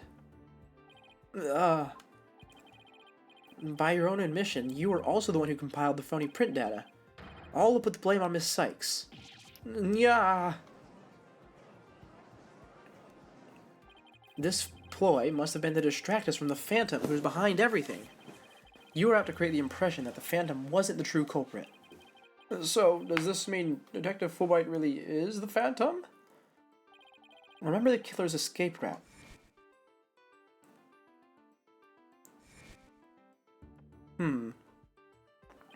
No ordinary person would have been fearless enough to attempt it.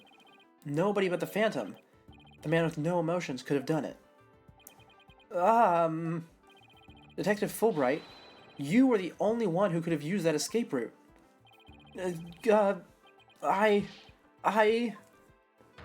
Fulbright, are you really the Phantom? Answer me, or so help me I will slash you into tiny slivers where you stand. Alright, I'll talk. I confess. I'm not the Phantom. Silence. It's all over. Now be a man and admit it already. But I'm not a spy. I'm an undercover investigator. I've actually been after the Phantom myself. An undercover investigator? That sounds less than wholesome to me. A person who hides his identity and secretly investigates in order to uncover information. And that's what you really are, Fulbright? That's right. I was working to track down the Phantom, but sadly, even though I was supposed to catch the spy ended up catching me. He took my family hostage and forced me to cooperate with him. What? Objection! Oh, that's... You're telling us this now? But if what you say is true, then who was the mystery person Miss Blackwell and Mr. Starbucks saw? It was the Phantom, I tell you. All I did was help him by having that emergency ladder lowered for him. Objection! I don't believe you. How do you explain the fabricated lighter? Okay, this is an interesting take. So, he can probably reinforce this by bringing up how Cosmos was also forced to assist in the escape by rotating the rooms. But this is like an incredibly desperate play.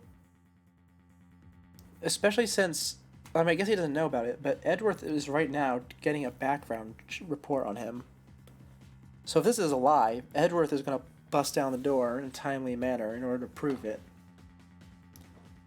I'm not sure what the point of this segment is. I don't believe you. How could you explain the fabricated lighter? That was also one of the Phantom's demands. Being the detective in charge of the case, it was easy for me to fabricate evidence. Pinning the crime on Athena Sykes was just another one of the Phantom's orders. And you expect me to buy that? Fulbright. What was the Phantom's ultimate objective? I was told it was to sabotage the rocket launch. Someone who didn't want the launch to happen must have given him that order. Actually, I have to apologize to you, too. The Phantom told me to get close to you. You ordered me to get back that psych profile you have on him. So, he sent a buzzard of his own to tail me this past year, did he? I haven't been a champion of justice. I've just been a pawn of evil. A pawn of the Phantom who stole the moon rock and killed Dr. Sykes 7 years ago. Enough, Fulbright. Just tell us the Phantom's true identity. I don't know. He was very careful to hide it. He has top secret information from all kinds of corporations and countries, so there's a number of organizations that want him dead. If people believed I was the Phantom, I could be killed on the spot. Why, I bet even now there are assassins lurking nearby. This case is about the Phantom after all. With the ceiling blown off, I suppose you are vulnerable to a sniper's shot in this courtroom. Just 2 seconds ago, Fulbright was treating Athena like a criminal. Does he really think he's gonna lie his way out of it now? But on the surface, everything does seem to make sense. This could be bad, Mr. Wright, if we can't find a flaw in his logic. He's right. After we've come all this way, we can't let Fulbright wriggle free now. There. I finally told the truth. Now, I hope you see how foolish it was to think I was the Phantom. Oh, his eyes. You're an intelligent man, Prosecutor Blackquill. You believe me, right? I believe you. I don't think you're the Phantom. What? How can you say that, Prosecutor Blackquill? It's obvious he's the Phantom.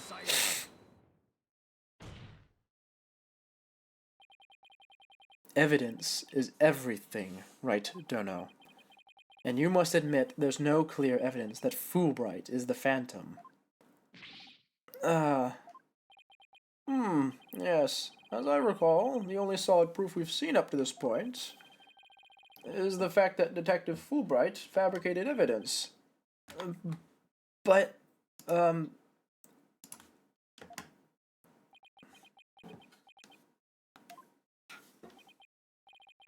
I've known Fulbright here for a year now, and all this time, he's been quite intent on rehabilitating me. I don't believe his efforts were a lie. Prosecutor Blackquill! This fool truly thought he could reform a death row inmate like me. He went out of his way in his efforts for me. He actually became quite a nuisance, really. Prosecutor Blackquill, you believe me! Please tell me Prosecutor Blackquill hasn't really been taken in by this big phony. However, even if it was against your will, you still acted as the Phantom's accomplice. You will have to pay the price for that. Throw yourself at my mercy, and don't you ever betray me again. Have you got that?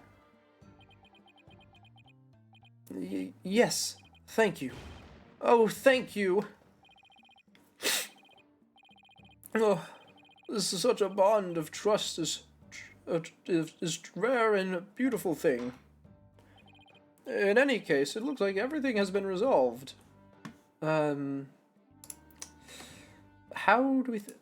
let's pose a guess right here. Who's gonna give us the objection, right? So, we have 4 possibilities. Obviously, Phoenix is not going to be it, because he has not pieced together how this whole thing's going. Apollo is not going to be it, because he just had his moment with the little bracelet, and they're not going to give him 2 things in a row. So it's either Athena or Edgeworth. My bet Athena, because Edgeworth, it's too early for him to show up. In any case, it looks like everything has been resolved. I can now hand down a not guilty verdict with confidence. Ha ha ha! Very good. I'm glad to hear it. It's all over. Everything's been cleared up, and Miss Sykes will go free as well. Maybe it's not Athena who's going to speak up. Mr. Wright, we can't let the trial end here. If we do, the Phantom, the man who killed Clay, will get away. I know, but... What do I do? I don't have any proof that Detective Fulbright is the Phantom. Is this it? Is he gonna go away just like that? Now, if you'll excuse me, my next investigation awaits. And with that, I'm off. Ha ha ha.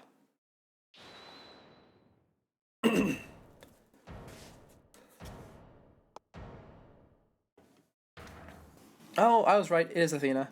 Look at that. The defense... No, wait, not the defense. The defendant feels it's not time for a verdict yet and would like to see this trial continue. What? But I was just about to declare you innocent of all charges. It just doesn't feel right to be standing here.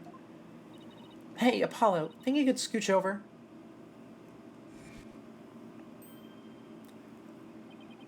Athena, what are you doing? Hope we don't get held in contempt of court. I have some questions for you, Detective Fulbright. Are you relieved that you are no longer under the suspicion of being the Phantom?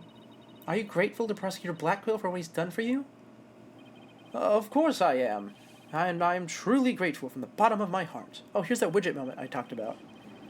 Athena, where are you going with these questions? I have yet to hear a single emotion behind any of Detective Fulbright's words, boss. The suspicion against him has been cleared up, but he's not feeling happy at all. What? Does that mean... We may not have any evidence, but the heart doesn't lie. That's it.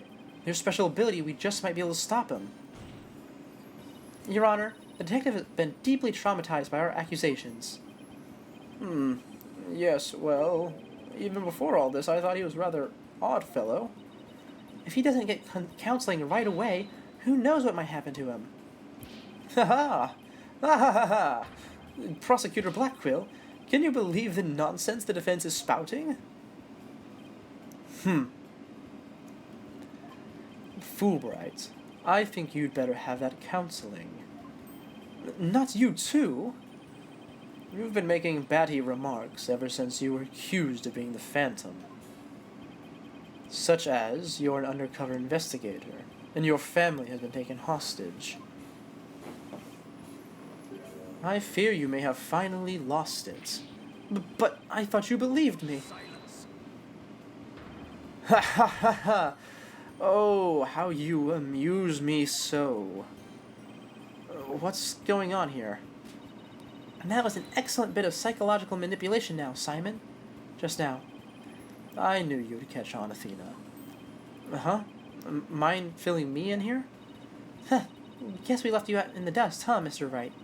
Simon was only pretending to believe Detective Fulbright, because he knew I noticed there was a lack of emotions like joy or relief in his response. So he gave me the chance to take a listen. And listen I did to the voice of Detective Fulbright's heart. What? You two were working together just now? Come now, Athena. Show us what's inside Fulbright's heart. You got it. Time to check the instant replay. Widget, mon ami, let's do this. Why did I say mon ami so weird? Oh, I did it again just now. Oh, that's gross. It's fine. It's fine. We'll just move past it and pretend that I didn't say it like that. Thank you for believing me, Prosecutor Blackquill. I cannot pinpoint. I am an undercover investigator, but the Phantom was coercing me. He stole the moonrock and killed Dr. Sykes 7 years ago. I'm a bad person for cooperating with such a man. But he took my family hostage. What else could I do? Even with all his over-the-top expressions and gestures, he's registering no emotion at all? It's just like I thought, and right in line with the Phantom Psych profile. Oh, there he is, stone-faced again. Detective Fulbright, this lack of emotion proves you're the Phantom. Is he about to, just pull a gun on us and shoot us up? Hey, what's going on? Wait, hold it. What do you think you're doing, Detective? Me? I'm not doing anything. He's trying to hack into the Moon Matrix program. I can't do anything with it like this. Yeah, why is he just blatantly doing that? Obviously, it's going to be confiscated by someone. Fancy device you have there. But I'll tolerate no cheating, thank you. Ha ha ha! Sorry about that. As an undercover agent, I tend to use my secret arsenal without even thinking. More like as a spy. Thanks, Prosecutor Blackquill. There! Now you can't hack me anymore. I dare you to try to hide your lack of emotions from us. Ha ha ha! Lack of emotion? What are you talking about? Of course I have feelings. As a matter of fact, you've wounded me very deeply with that accusation. What's going on? All of a sudden I'm getting an overwhelmingly happy reading. Huh? But he's literally crying as a river over there. Oops, my mistake. How about this? Ah! Yikes, now he's angry all of a sudden. What's he trying to pull? Like as not, it would appear our friend is not completely without emotion. It's just as it says in Dr. Sykes' profile of the Phantom. The subject has a unique psychological makeup with almost no emotional fluctuation. Oh, I get it, so he has some emotions, right? Precisely. Which leads me to wonder why you can't sense any emotion from him at all. I believe it's most likely because he is controlling his emotions. Very good, Prosecutor Blackquill, you are correct. It's the result of my daily training. A very important skill for us undercover investigators, you know. More like for us spies. Seriously. But I wonder why you suddenly showed several strong emotions. Wait a minute. I think I know. I sense there's a feeling you're trying to hide with your exaggerated emotions, Detective. Ah ha ha! A feeling I'm trying to hide? That's a good one. You're the ones who've been saying I'm the Phantom because I don't have emotions. I was just trying to show you the range of deep emotions I truly possess. Then you have no objections to me analyzing you, right? No. Analyze away. But I will state it again, I am not the Phantom, and be forewarned that your analysis will have no effect, because you're about to see what an undercover agent can really do. I assume what's going to happen is that one of the emotion... Wait, I was about to say that fear wasn't going to show up at all, but I just realized fear isn't a specific emotion. Me, the Phantom? No way. Oh, I'm so sad. See? I told you I have emotions. How dare you accuse me of being someone who would kill over a moon rock? I do regret cooperating with the Phantom, of course. But I'm so glad this whole misunderstanding is cleared up now. What the? How are we supposed to pick out what's unnatural from this mess? I don't know what we can do with this either. This must be his defenses against your ability. So, do you think this is what he meant by what he's really capable of? I hate to know what's going on inside that guy's head. Well, we know he's hiding something and that he feels threatened by Athena. Being only human in his true feelings, and an emotion he can't completely conceal, must be hidden somewhere in this testimony. Alright, if I do this... Okay, it doesn't change anything. Let's see, how do we pinpoint this? Maybe how to watch for patterns? Let's observe for a minute.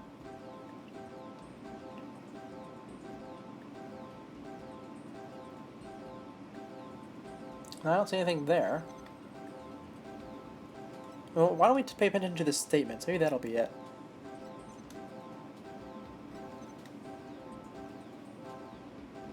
Huh.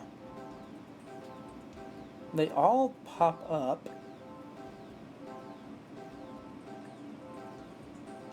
And they all seem to be popping up in equal measure.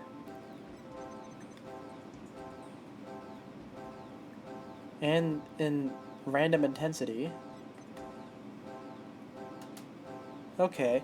Well, this beeping is a bit annoying, but I'll keep my volume up since I know you guys are dealing with it too. So glad this whole misunderstanding is cleared up now. Yeah? Can I present anything to him? Just as a test? No, I can't.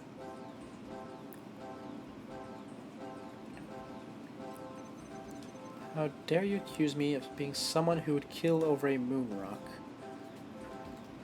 How does my pinpointing look during this? It's normal. Well, if he has every emotion on every page, I think I just have to point out where his emotion's strange. So let's see. Me the Phantom, no way. He's surprised here. Oh, I'm so sad. He's sad. He's angry. He's sad. And he's happy. Which one is the falsity? Obviously all of it's a falsity, but or most of it maybe.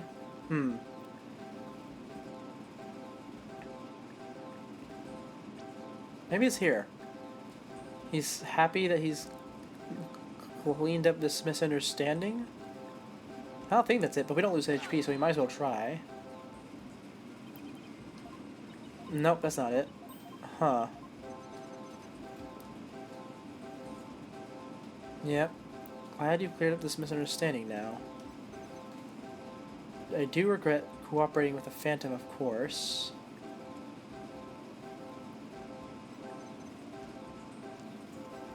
I mean, usually I would say maybe it's the lack of sadness here, but obviously there is sadness.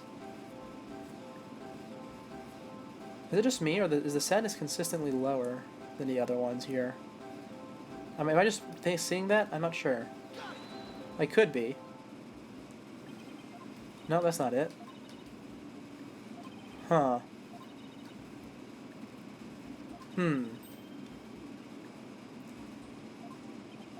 Oh, the one emotion that doesn't disappear. Well, why don't we check that? Well, happiness disappears. Well, they all turn off at some point, I suppose. The one emotion that doesn't disappear, huh? Well, I did say that sadness was pretty consistent in that one, but clearly that's not it. Okay, they all turn off here as well. Is there anywhere where they don't turn off? Oh, is it this? Oh, okay. Well, that was a bit more... I feel a bit silly now. That was rather obvious in hindsight. I found it! I found the one emotion you're truly feeling. What? Hidden in the middle of the chaotic storm, I saw one emotion that never disappeared. When you talked about the moon rock, you felt a fear that wouldn't fade. Fear, huh? A fear that a man with hardly any emotions feels, huh? Oh, that's fear. I thought it was sadness this whole time. Huh. And it was a response to that moon rock.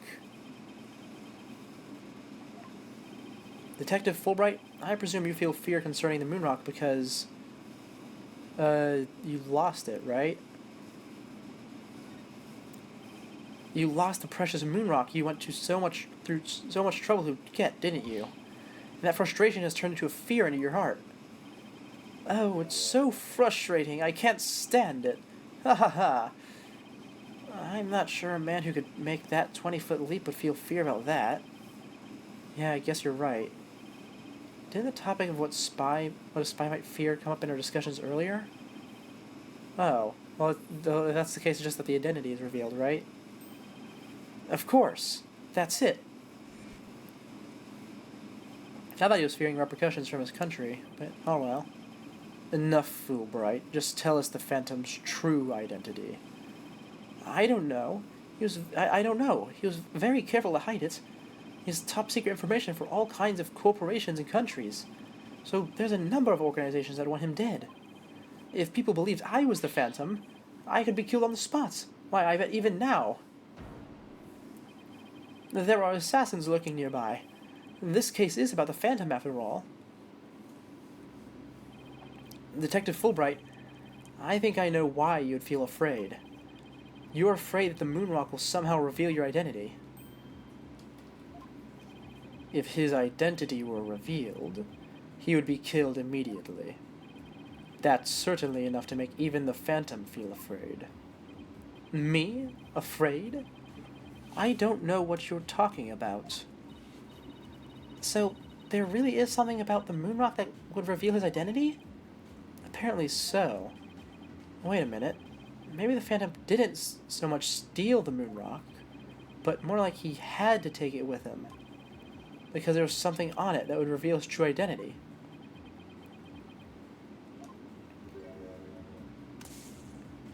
Oh, there he goes. I thought his watch got confiscated. Where do you think you're going? Me? I'm not going anywhere. Is it just me, or was he going to use that weird watch thing of his to try and get away? How many more of those toys does he have? And where can I get some myself? Detective Fulbright, you will answer honestly to this court right now. Why do you feel fear in connection with the Moonrock? In justice, we trust, not emotions, Mr. Lawyer. Evidence is everything. I'm the Phantom because I'm afraid? Don't make me laugh. Ah! And what was that just now? But all human beings have hearts and experience emotions. Sometimes analyzing a case from a psychological perspective is the best way to find the truth. Ah!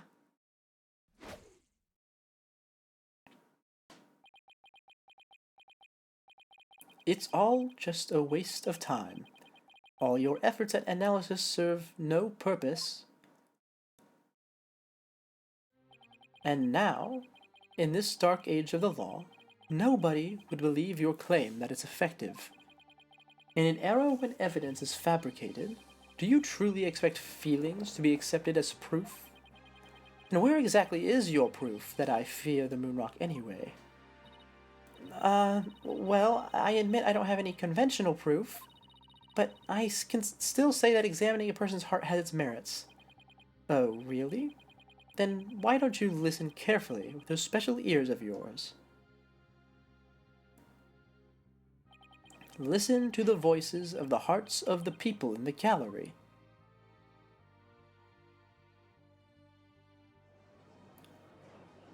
Well, unfortunately, I suppose it doesn't matter too much, since we still have yet to mention the jury from the previous game a single time.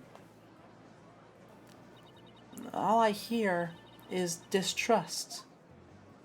As you can see, the people are on my side, because all they see is a strange little girl using a weird little machine. But it's not like I use analytical psychology to falsely accuse people. Uh-oh, he's got Athena doubting herself. Miss Sykes' analytical psychology has breathed new life into the courtroom. It has freed the hearts of many witnesses and has been the key in getting to the truth. Ha ha ha! What nonsense! Your Honor, the defense's claim is a false one. I don't feel any kind of fear when it comes to the Moonrock. I see. Very well. I will give the opinion of this court.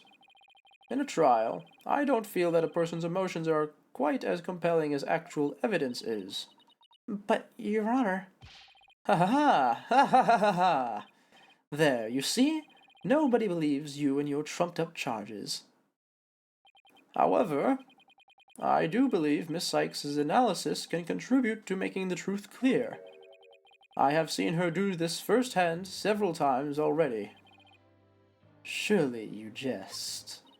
So, does this mean you will accept my findings in this trial, Your Honor? Yes, I believe your claims, Miss Sykes. I think there is merit in examining why the witness feels fear in regard to the Moonrock. That is the court's opinion on this matter. Then that's a win for me. No, a win for analytical psychology. Now, Mr. Phantom, you will tell this court the reason for your fear. Analytical psychology. My fears? Fine. I'll show you precisely why those abstract things can't be considered evidence. Ha ha ha! Okay, back to regular testimony, I see. I felt fear when I thought about the Moonrock because it reminded me of the Phantom.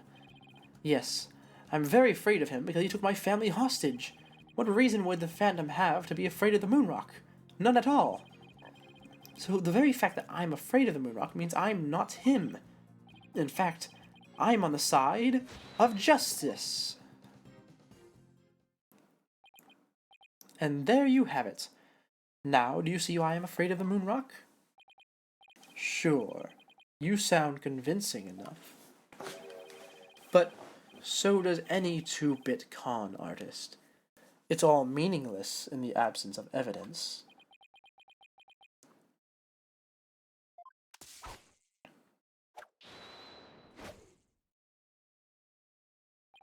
Hmm. The phantom is like the mist. No flesh, no bones. My sword alone cannot cut it right, Dono.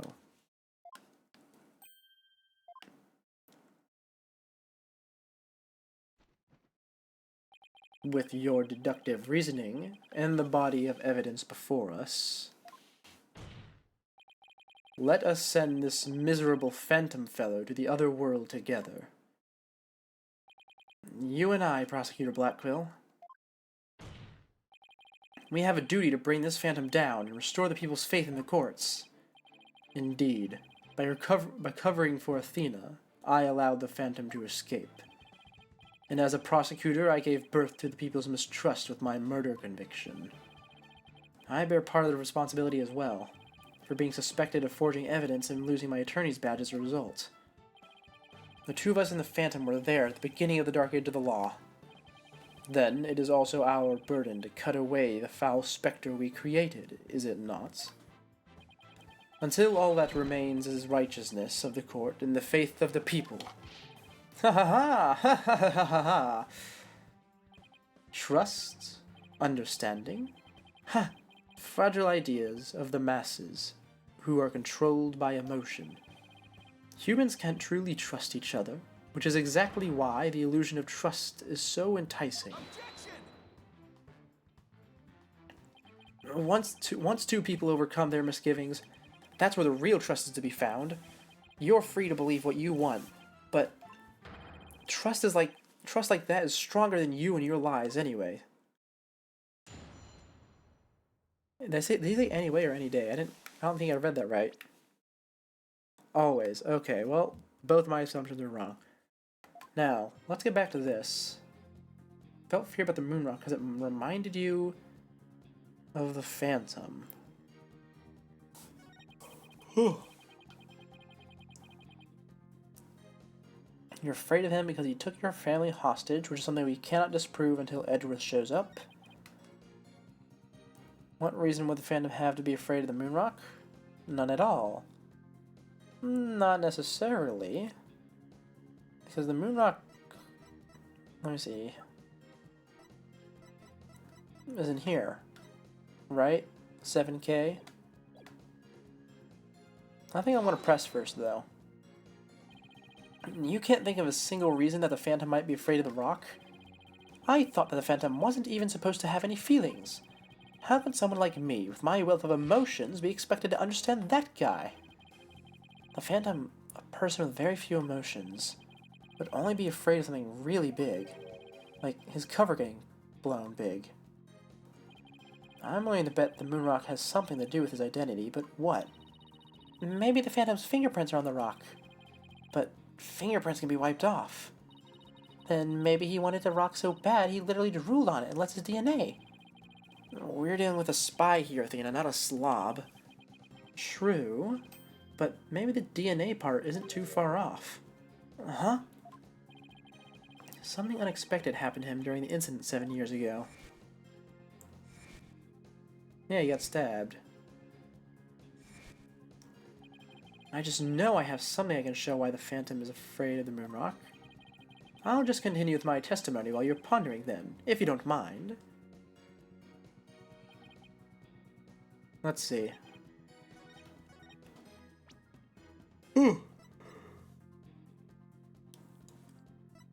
Well, the issue is that he got stabbed, right? And his blood got on the moon rock. And because his blood got on the moon rock, he could not give it away, right? Or maybe.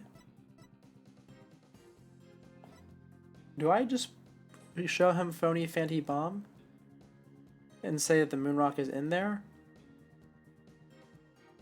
Or do I show the knife because he got stabbed? It could be either. I think I'll go with the knife. Objection! Yep, there we go. Got it. Detective Fulbright, I assume you know what this is. Of course, that's the knife the Phantom used to kill Clay Terran. That's right, and the exact same type of knife Miss Sykes used 7 years ago when she stabbed the Phantom's hand.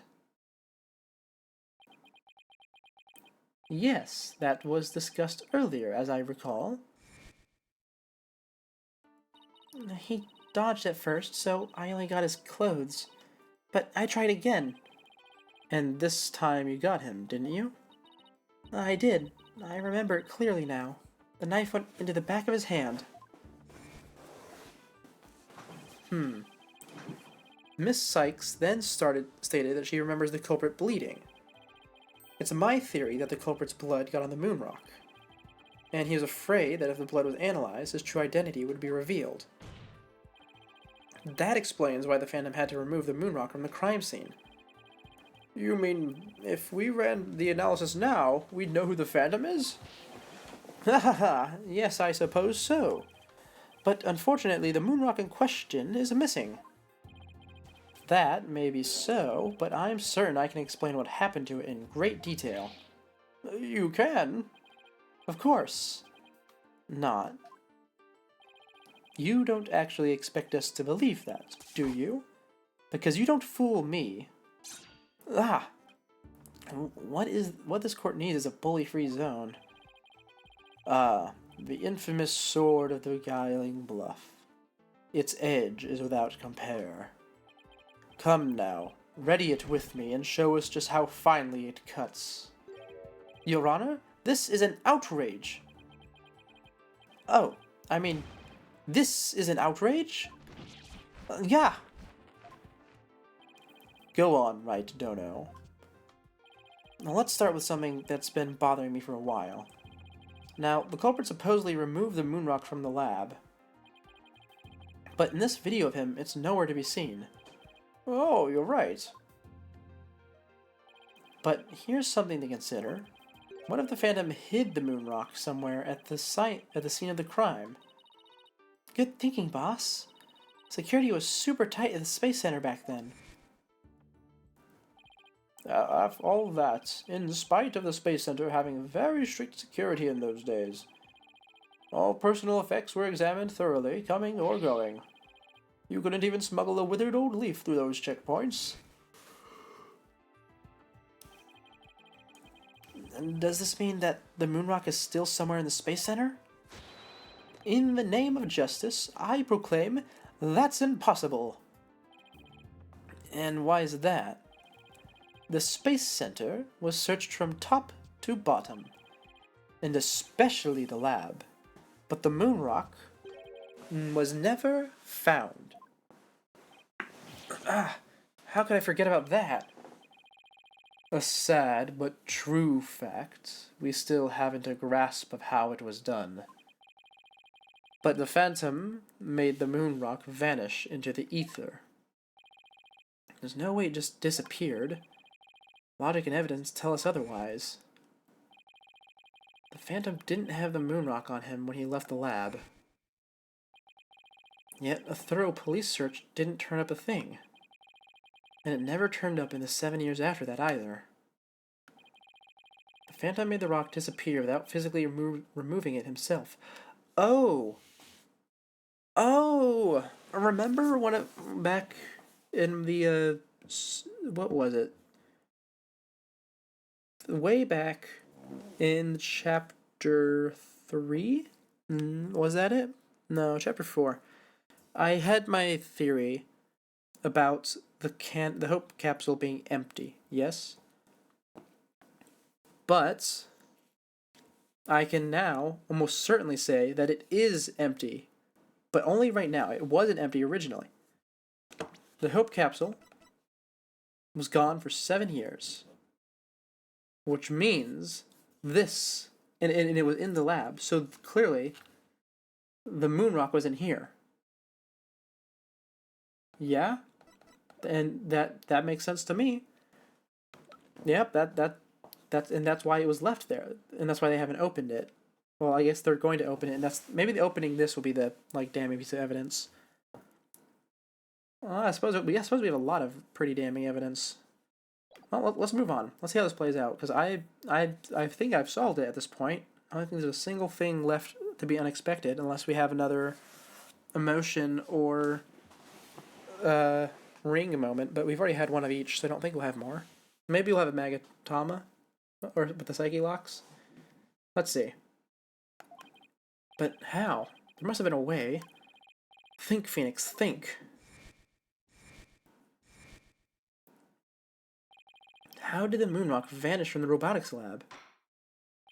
So, can you or can you not show what happened to the moonrock, Mr. Wright? Yes, I can, Your Honor. What? Oops, sorry. I mean, what? In that case, let's have your answer, Mr. Wright. How did the Phantom make the moonrock disappear from the crime scene? That's the Hope capsule, right? The one that went up with the Hat 1 rocket? He couldn't carry the rock out, but he couldn't leave it in the center to be found, either. So, there was only one safe place to stash it. The Hope capsule that was there in the lab that day. Yes, and the team must have loaded it onto the Hope space probe eventually.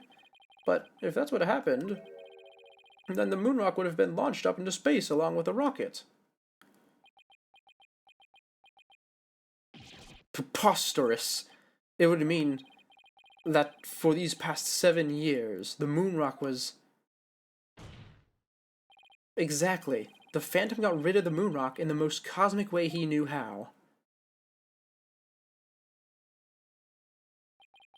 It was out there in the depths of space, aboard the Hope space probe. Oh, what?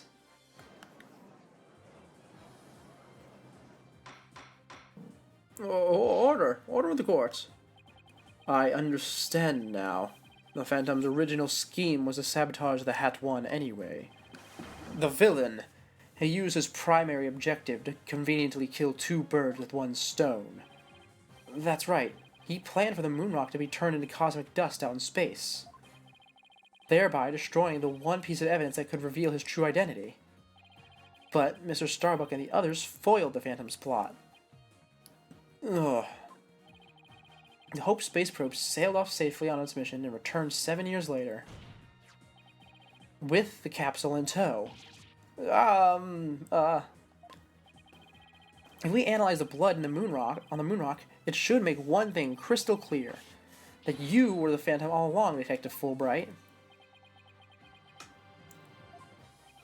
So he killed Clay just so he can get the moonrock back? Oh, I suppose it could go another way. We could open it, find it's empty, and then have to prove that he blew it up. I believe so. His original assignment may have been just to sabotage the Hat too, but at that same time, he also had to retrieve the evidence of his crimes 7 years ago. That's why he went to the boarding lounge and attacked Clay as he made his escape out of the rocket with the capsule. But in the end, it was all he could do just to escape himself, so he didn't get the capsule. Clay must have done everything he could to stop Fulbright. He probably hung on to that capsule for all he was worth until his very last breath. Oh, this is so funny. You make me laugh, you really do. Boy, he's totally out of whack now. It's game over for you, Detective Fulbright. Why don't you just admit to it all now? There's nothing to admit. I'm Bobby Fulbright, undercover investigator, I tell you. I am not the Phantom. The blood on the rock is just another one of his schemes. A trap. No, I'm not sure what to think. I suppose if the Phantom is a spy with his salt, his trap is not out of the question. But in that case, you could say anything is a trap. That's what makes a trap a trap. I've been framed into taking the blame for the Phantom. Your Honor, I believe further investigation is in order. Silence. further investigation? More like plotting your escape. But no more. I will bring you to the justice myself if I must. Here and now. I guess it's time to show you just what I'm really capable of. Die, Simon Blackquill. Hey, you guys aren't really... Is this Edgeworth? Yeah, there we are, Edgeworth. I was feeling it was about time for you to show up. It looks like I made it just in time. Edgeworth, I have good news for you, Mr. Wright. I have uncovered some very crucial facts. Did you find something out about the Phantom's true identity? You might say that. I started by looking into the first people on the scene 7 years ago. All three, an employee and 2 officers, were registered in the robot's recognition systems. But none of them looked the least bit like Detective Fulbright. That's not good. But there's more. I've yet to share my most important finding. Mr. Wright, Prosecutor Blackquill, you'd best brace yourselves. Uh-oh. What, is you gonna say me tell me that like Bobby Fulbright isn't actually a member of the police or something? Or that he's dead? The man you see before you, Bobby Fulbright, is already long dead. I knew it's...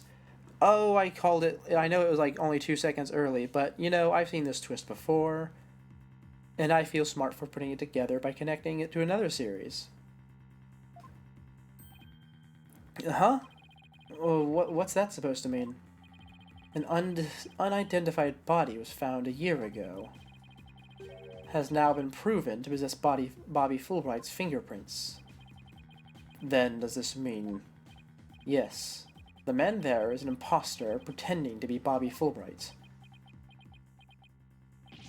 An imposter? Then this man... who in the world is he? Enough of your trickery. If you will not reveal yourself to us, then I shall do it for you. Oh, it's a mask. I did not expect that. What the? No, no, his face. Aw, look what you did to my mask. Mask? What is the meaning of this, witness? Okay, you got me. I guess I'll have to show you who I really am now. Oh, let's see. Oh! That was my second theory. Wait, but that's... Hey, Apollo. Sup? It's me, Solomon Starbuck. Oh, this is another mask. Got it. Mr. Starbuck, but that can't be right. You can't really be the Phantom, can you?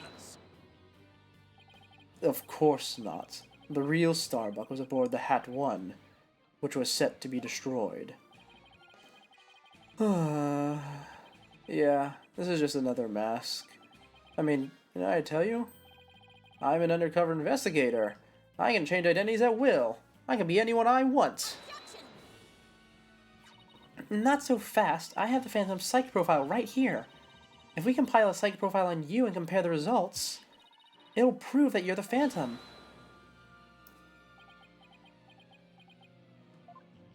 You know, I've also seen this trope before. It's time for me to show you the real meaning of the phrase, the end just... Oh. It's time for me to show you the real meaning of the phrase, the end justifies the means. That voice, those words.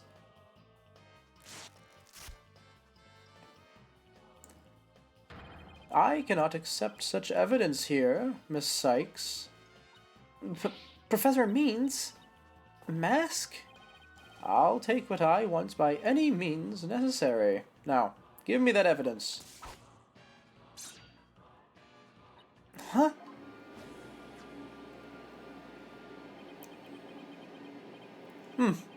Time to take out the trash. Permanently. How could you? Now do you see how powerful the end justifies the means can be? I mean, this just proves that he's guilty, right? How pathetic. You can't even speak without wearing another man's face. But that's the life of an undercover agent for you.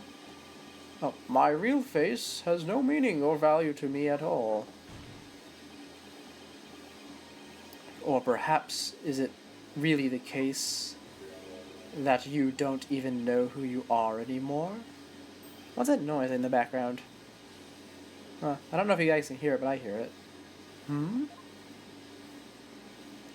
What must you see when you look in a mirror, Mr. Phantom?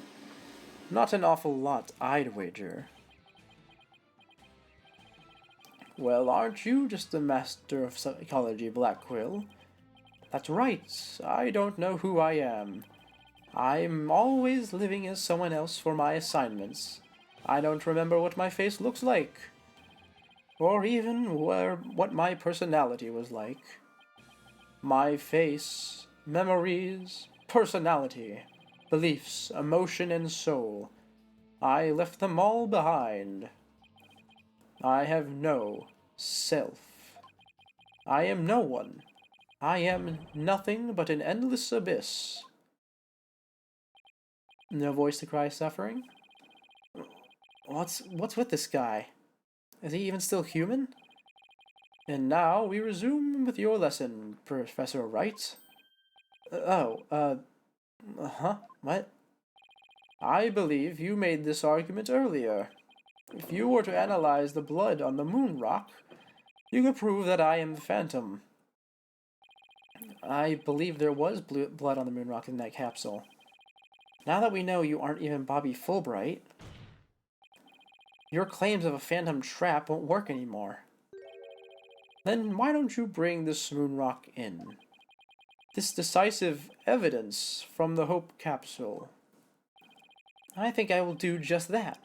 Get ready, because the Hope capsule is about to seal your... fudge. It was the courtroom bombing from the other day. The capsule was there in the courtroom as evidence, and was blown to smithereens. It looks like you finally caught on. Full marks for the defense for effort. But what a shame your hope was lost in that courtroom explosion.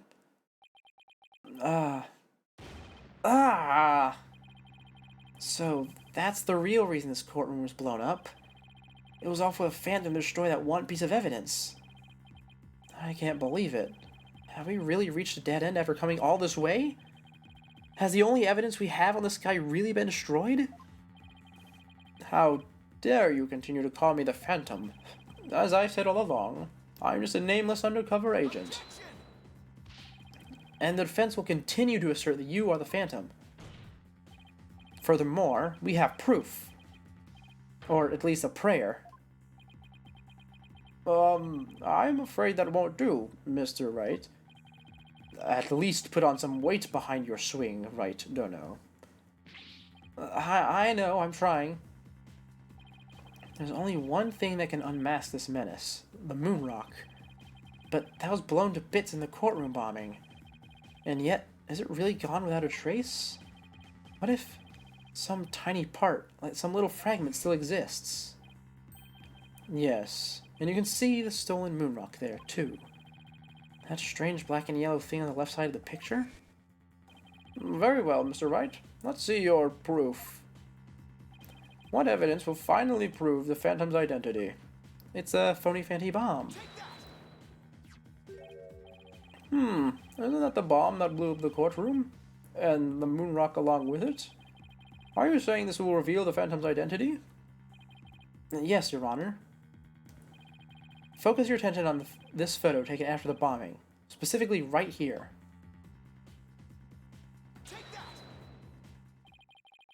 Please take a look at this newspaper article. This article is about the Hat One? Now, please note the strange black and yellow rock there on the left. That's the moon rock. And when we look at this photo of the bomb fragments, see how there's a rock-like object with the same coloration? Oh my, yes, I see it. It would seem that the moon rock was much more durable than the Phantom thought. If we take a look at all the fragments the police found, we'll likely find one with blood. And DNA testing on the blood will prove that the witness is indeed the Phantom. Unbelievable. But that's impossible. A surprise to be sure. That's one bloody tough rock. Let us have the fragments tested straight away. Oh, and you'll be having a DNA test too, Fulbright. Bailiff, contact the police department immediately and order the testing.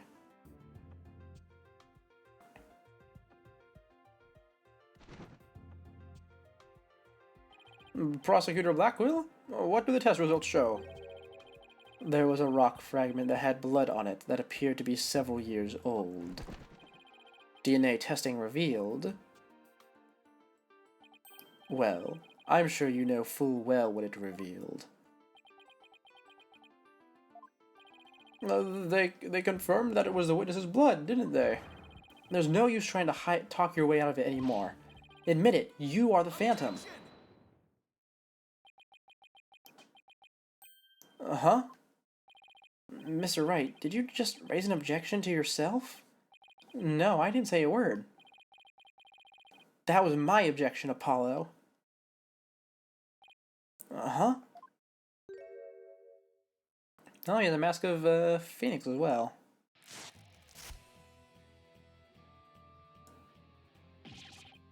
Hey!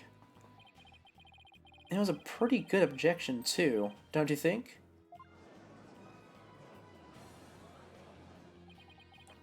And now he's me? So, did you have an objection or not, Mr. Wright?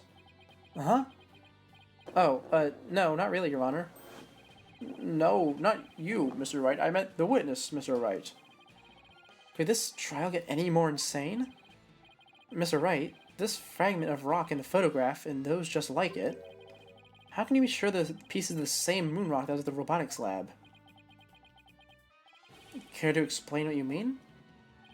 Well, there may have been a rock or two in the courtroom that had my blood on it, but how do you know they're not just rocks? You can't prove that they're the moon rock, right? Don't be absurd. Just compare the fragment with the rock in the newspaper article.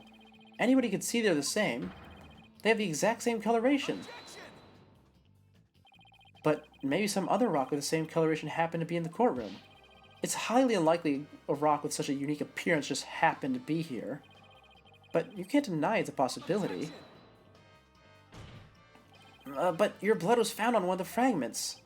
Apollo, there's nothing suspicious about my blood being on a piece of rock. And why not? I know it sounds like an excuse, but several years ago I tripped and fell in this courtroom, and was hurt pretty badly. Maybe that's how my blood found its way onto a piece of rubble. Even he must realize how ridiculous that sounds. And yet, I suppose it's not completely out of the question. Haha, see? I see you're starting to sweat, Mr. Wright. I thought the worst of times are when lawyers have to force their biggest smiles. You're the last person I want to hear that from. Well, then why don't we get those fragments analyzed? We could ask an expert to verify if they were from the moon rock in the robotics lab or not. I'm sorry, but I'm afraid that just isn't going to be possible. And why not? In order to prove that the fragments are from what you say they are from, you need a sample of the moon rock from 7 years ago to compare it with. But that moon rock doesn't exist anymore, and there's no sample data left either. So you see, short of going back in time, there's no way to prove that any of the fragments are from that moon rock. Oh, no. Well, we already know the answer to this. It's the earring, yeah? And there's really no way to prove it? Are you finally ready to throw in the towel? Objection!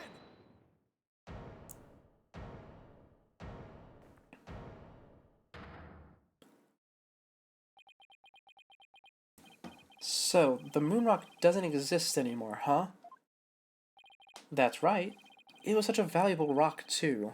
Shame, really. But it's lost to us forever. He's wrong. It's not completely lost. There's another piece of it, right here by our side. A shining fragment of hope that can turn everything around. The final piece of evidence to put this phantom away for good. The defense has a piece of evidence that completely contradicts your claim. You have what now? A final fragment of hope that was passed down with great love and care. We do. We do. Even if the person holding it hasn't realized it yet. Is this true, Mr. Wright? Pay no attention to him, Your Honor. He's just bluffing as usual. I wonder if you'll be able to force your biggest smile when you see what I've got. Try me.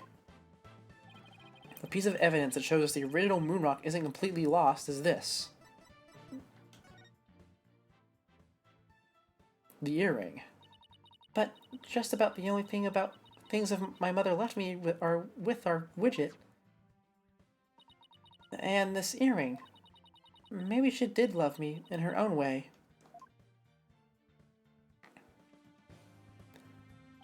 Athena, you may not know it, but your mother left you with a very important piece of evidence. She did? You're bluffing. You don't have anything of the kind. Oh, but we do. Evidence that will finally corner you. Because we have a moon rock of our own. Yeah. Oh! You mean... Exactly. The gift Dr. Sykes left her daughter. An item Athena had cherished and worn all these years. As distant as Dr. Sykes may have seemed to her daughter, that fragment of her love will shake off the darkness of the past and give us all hope for the future. This is the defense's sample of Moonrock. That's, your sample? This earring that Miss Sykes always wears was made from the original Moonrock. What? Oh, all this time. It was right here all along?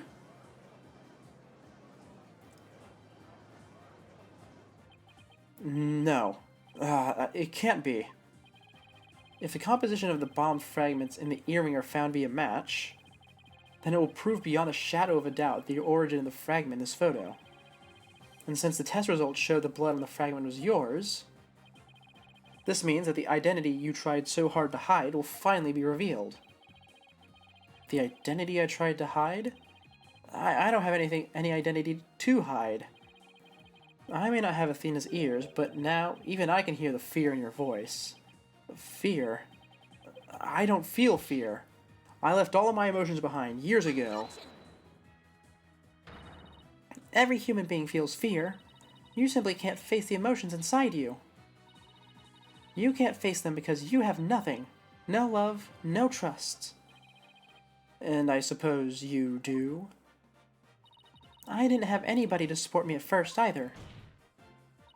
I couldn't face the fear inside me. Couldn't get over the trauma of my past. Like I said, I don't feel fear. Then you're just a coward for running away from yourself. When I had my doubts about Miss Sykes, I felt like I would collapse under the weight. But I wanted to trust her. And I knew I could trust Mr. Wright to uncover the truth. That's why I was able to face my suspicions without hesitation. Running away from myself? Ha! How can I run away from myself when there's nothing inside? Nothing at all. No voice to cry suffering. I know it's hard for someone as unwilling to trust others as you to understand, but people have emotions. It's just a fact of life, and so people can be weak at times. But that's exactly why people need to trust one another, so they can gain the strength to face themselves when things are at their bleakest. Without trusting others, how can you ever hope to face your fears?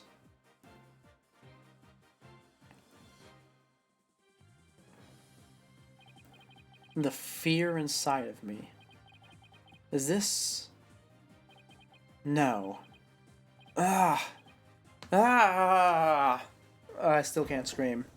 Oh, look at him. He's really bugging out. I'm afraid. I'm scared. I feel fear. You can't outrun yourself. Remove the mask and unleash your emotions. Ooh, did bad voice there. Confront your guilt head on. With your own true face. Oh? Is it gonna be someone we recognize, I wonder? My own true face? No. Please, don't. I know you're here. Where are you? See? I haven't revealed anything yet. Honest. Why does his movement seem familiar? Ah. Ah! My own true face. I don't have one. My face, my face. It was Ted? No. Okay, it's gonna flash through everyone, right? Is this my face? Is it? Is it? No, that's not it. No. No. No. This isn't me either. Is this me? Which one is my face? What am I? Who am I? Ah. Ah. Yeah, no screaming, sorry.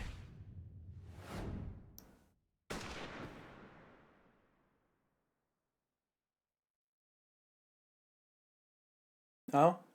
Did they actually shoot him? Oh. Good on the writers.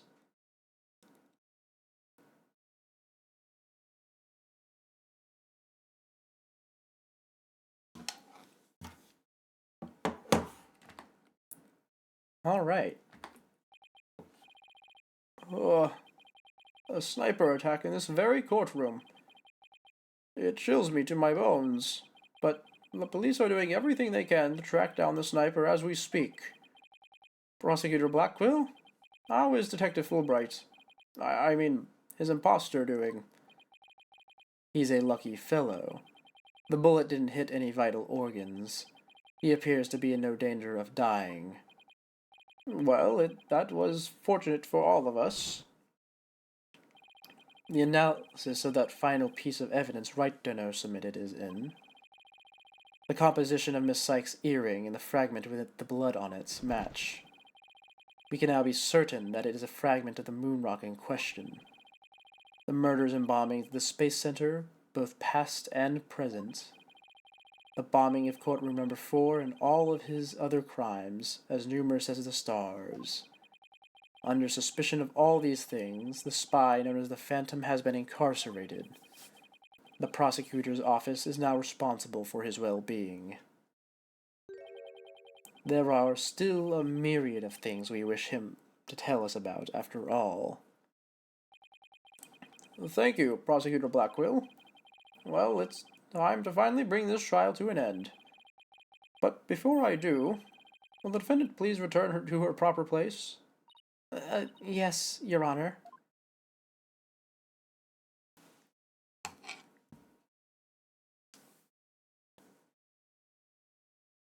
Now then, this court finds the defendant, Athena Sykes.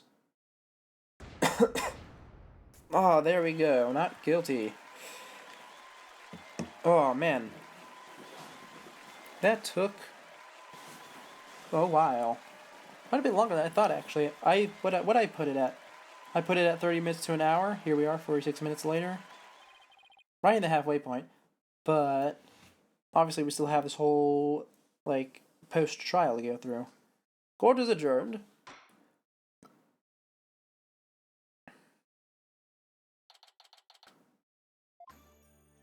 Oh, congratulations, Mr. Nick. Thank you, Pearls, and thank you for being here, Athena.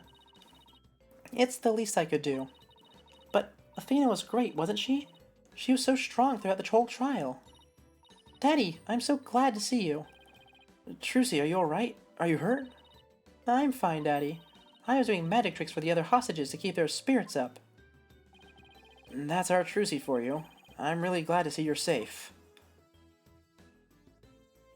Right. I fear I owe you yet another debt of gratitude. Edgeworth? We never would have caught him if it weren't for all of you. Oh, come on, Edgeworth. What are you talking about? You're the one who has been tracking the Phantom all this time. Plus, you were the one who gave Blacko permission to serve as prosecutor, right? Yes, well, we knew the Phantom was somewhere nearby. The police and I were trying to find him, but we never did manage to do so until this trial. Well, we never would have won this trial without you. It was your help as chief prosecutor that was the key to its successful conclusion. Besides, it was you that saw to it that I got my attorney's badge back, wasn't it? So, you figured it out, did you? Yeah. Getting my license back went just a little too smoothly, you know? Should have been much harder after that evidence forging scandal. Well, I owed you a few favors. Hey, Edgeworth, think we can finally bring the Dark Age of the Law to an end? Even the darkest nights turn to dawn eventually. Our sun will rise again. Besides, now that Prosecutor Blackquill has been cleared of all charges, a great deal of mistrust towards the court system should have been swept away. You know, you could have said that with a bigger smile, Edgeworth. It won't kill you. Instead, the furrows in that brow of yours just keep getting deeper and deeper.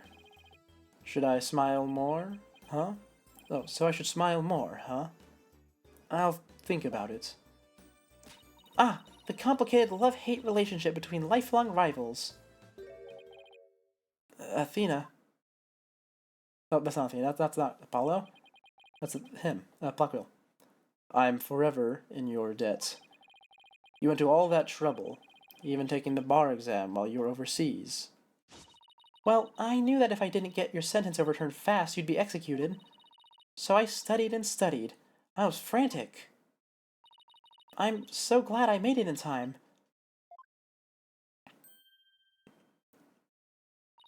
Just barely. But I still made it.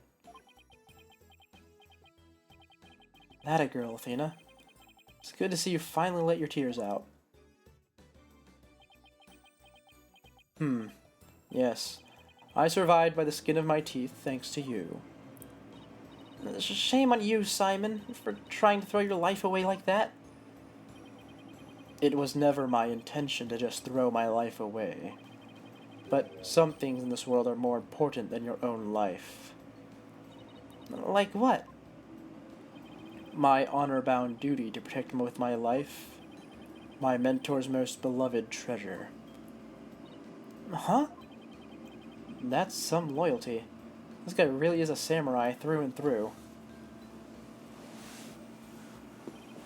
Well, it looks like we can breathe easy now.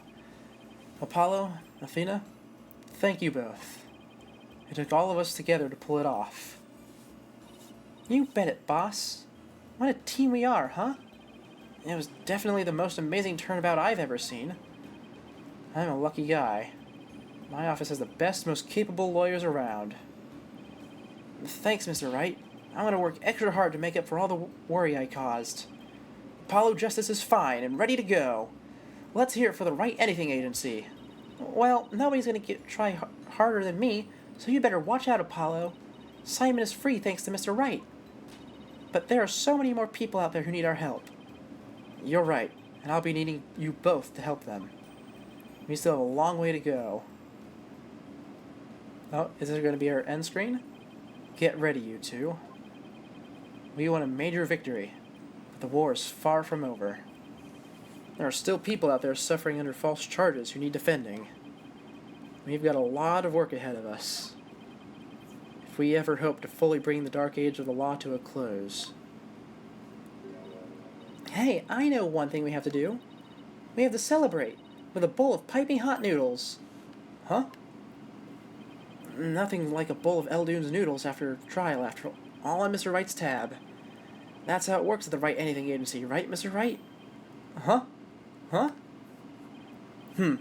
As a boss, it's your duty to express your gratitude to the people for their great work. In that case, allow me to join in the festivities. I would greatly welcome a bowl of noodles. Huh? Wait, what? I have an idea, Daddy. Why don't you just invite everybody involved to the case? The more the merrier, right? Oh, Mr. Nick, look how far you've come. Who knew you'd grow up to be such a generous gentleman?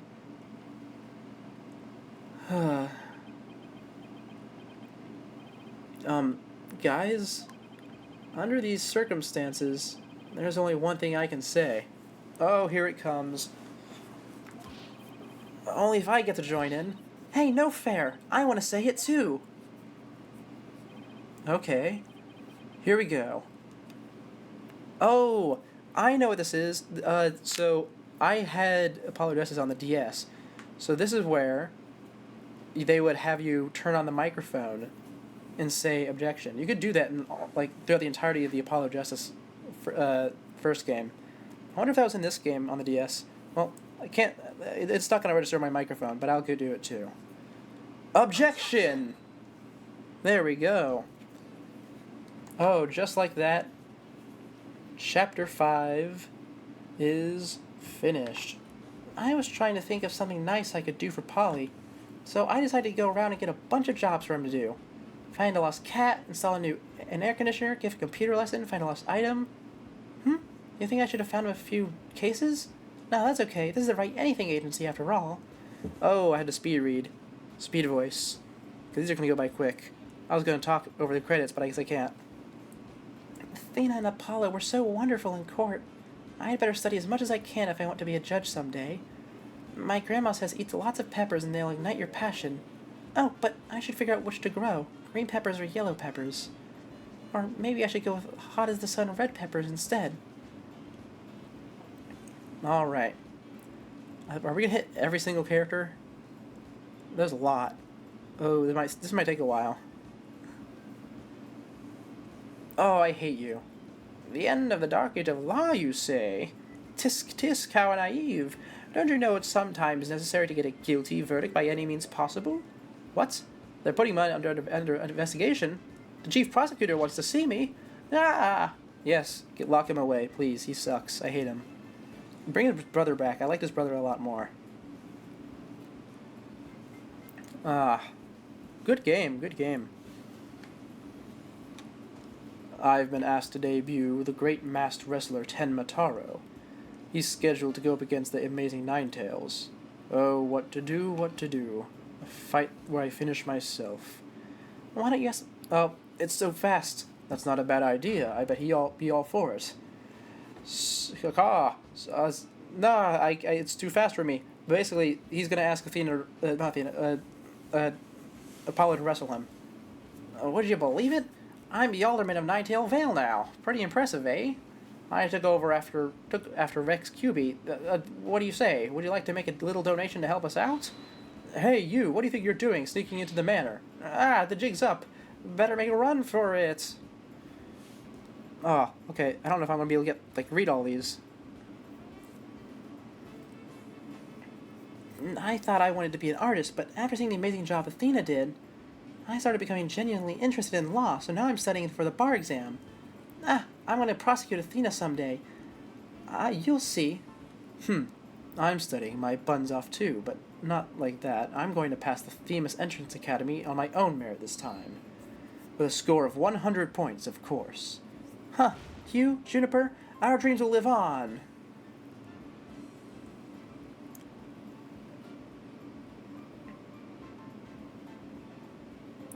I found a really sweet boxes for all three of us.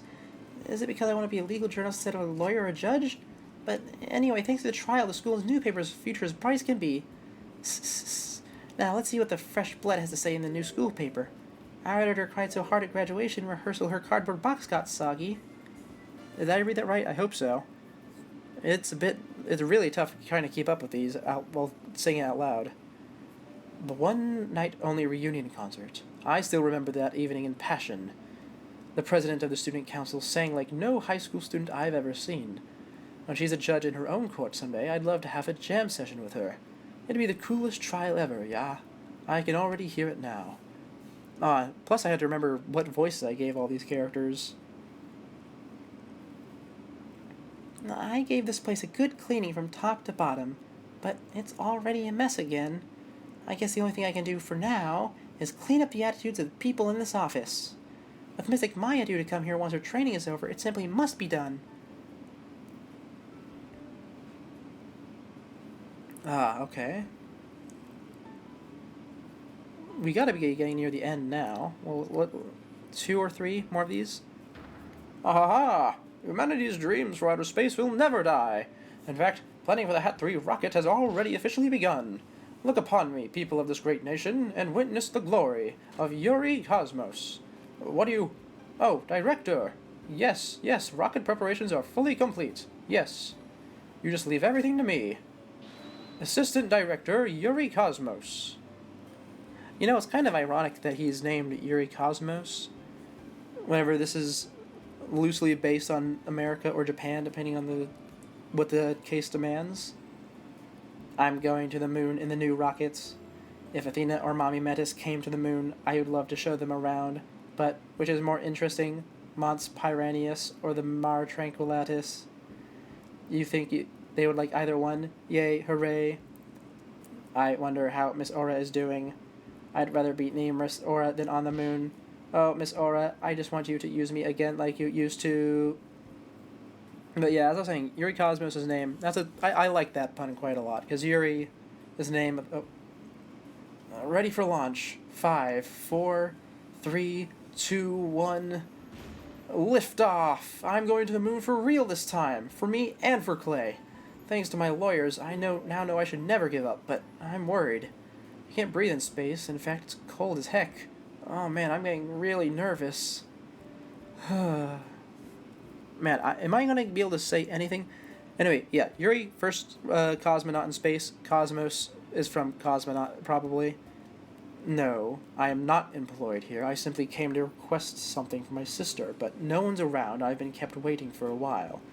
What sort of case brings you here? Oh, your father was accused and you wished for Athena to defend him? Then perhaps he and I shall meet in the courtroom in the near future. I don't know if I read that one right.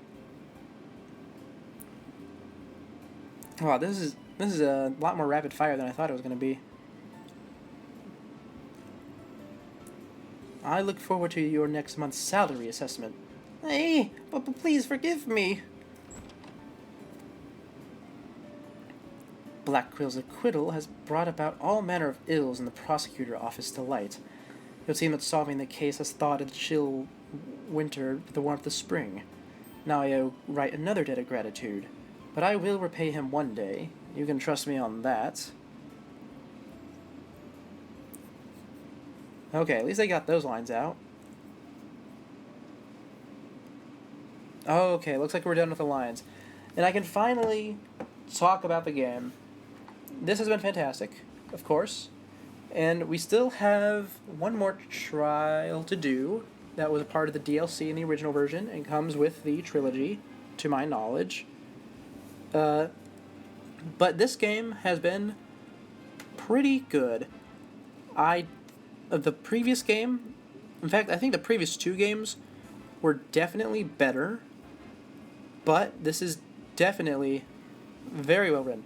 Weak in the beginning, very, very weak in the beginning, which seems to be a theme even with the better games, but it really does pull out or not pull out, but what's the phrase that people say these days? Pop off? That's the word, pop off. It does that at the end. I really liked how the last 2 trials played out, or the last 2 chapters.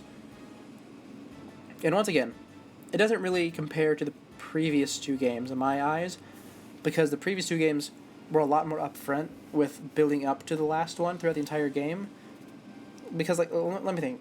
In Game 3 with Godot, there was really only one filler chapter from what I remember, and that was with Mask to Mask. And everything else was... Oh, wait, actually, no, I guess there was 2, yeah. Well, okay, so... How do I compare these? So, in the third game with Godot, just like this one, there was 2 filler chapters, basically. In this one, they used those chapters to sort of develop the character of Athena, but they did it very surface level because they didn't want to get into her backstory. And even... So, I think those... How do I articulate this well? I might have to come back here, because we're going to, like, do a review stream at some point, once we're done with the trilogy. I got it. I know. Okay, so I won't say about anything but the two filler chapters, but the chapters that aren't filler in this game compared to the third game is a lot better with connecting them because you know from the bombing chapter in this, the first chapter, that it connects to the rest of the game somehow because it was talking about a previous case that was obviously going to be gone back to. But the third game had a lot more attached to it already because it was the end of the trilogy and they were utilizing how it was part of a trilogy with going back to what's her name? Maya? No, Mia. Yeah, going back to Mia Fey. Oh, I'm exceptionally poor at articulating this right now, aren't I? This is rather embarrassing, actually. Well, I suppose it's fine. I mean, it's been a long day. Oh, we have an ending cutscene. Okay, let's see. What do we got?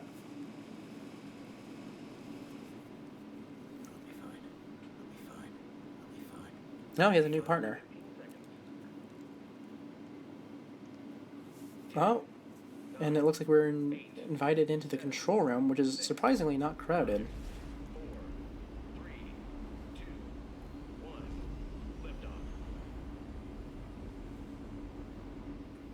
Oh, well, good job for our friend Solomon Starbuck. I can't imagine they're going to kill him.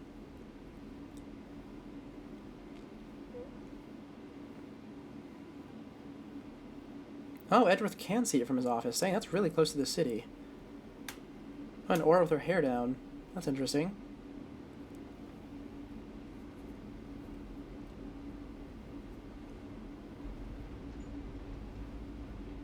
This is nice. Mr. Starbuck! You'll be fine. Just believe in yourself. The moon's closer than you think.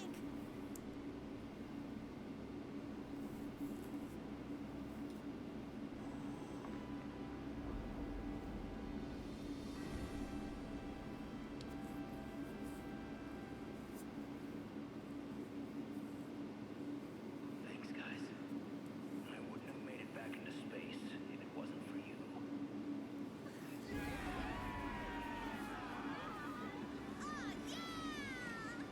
All right. You know, I realized I previously mentioned how I remembered Athena's voice actor from somewhere. What was it? Oh, right. She was in Digimon. Right. Digimon dub. English dub. I just remembered that again when I heard her voice. Through the years, I've seen as much joy as heartache, honesty as deceit. But just as Mr. Starbuck was able to escape the harsh pull of his fears and despair, I believe that hope and friendship can lift us all up towards the brighter tomorrow.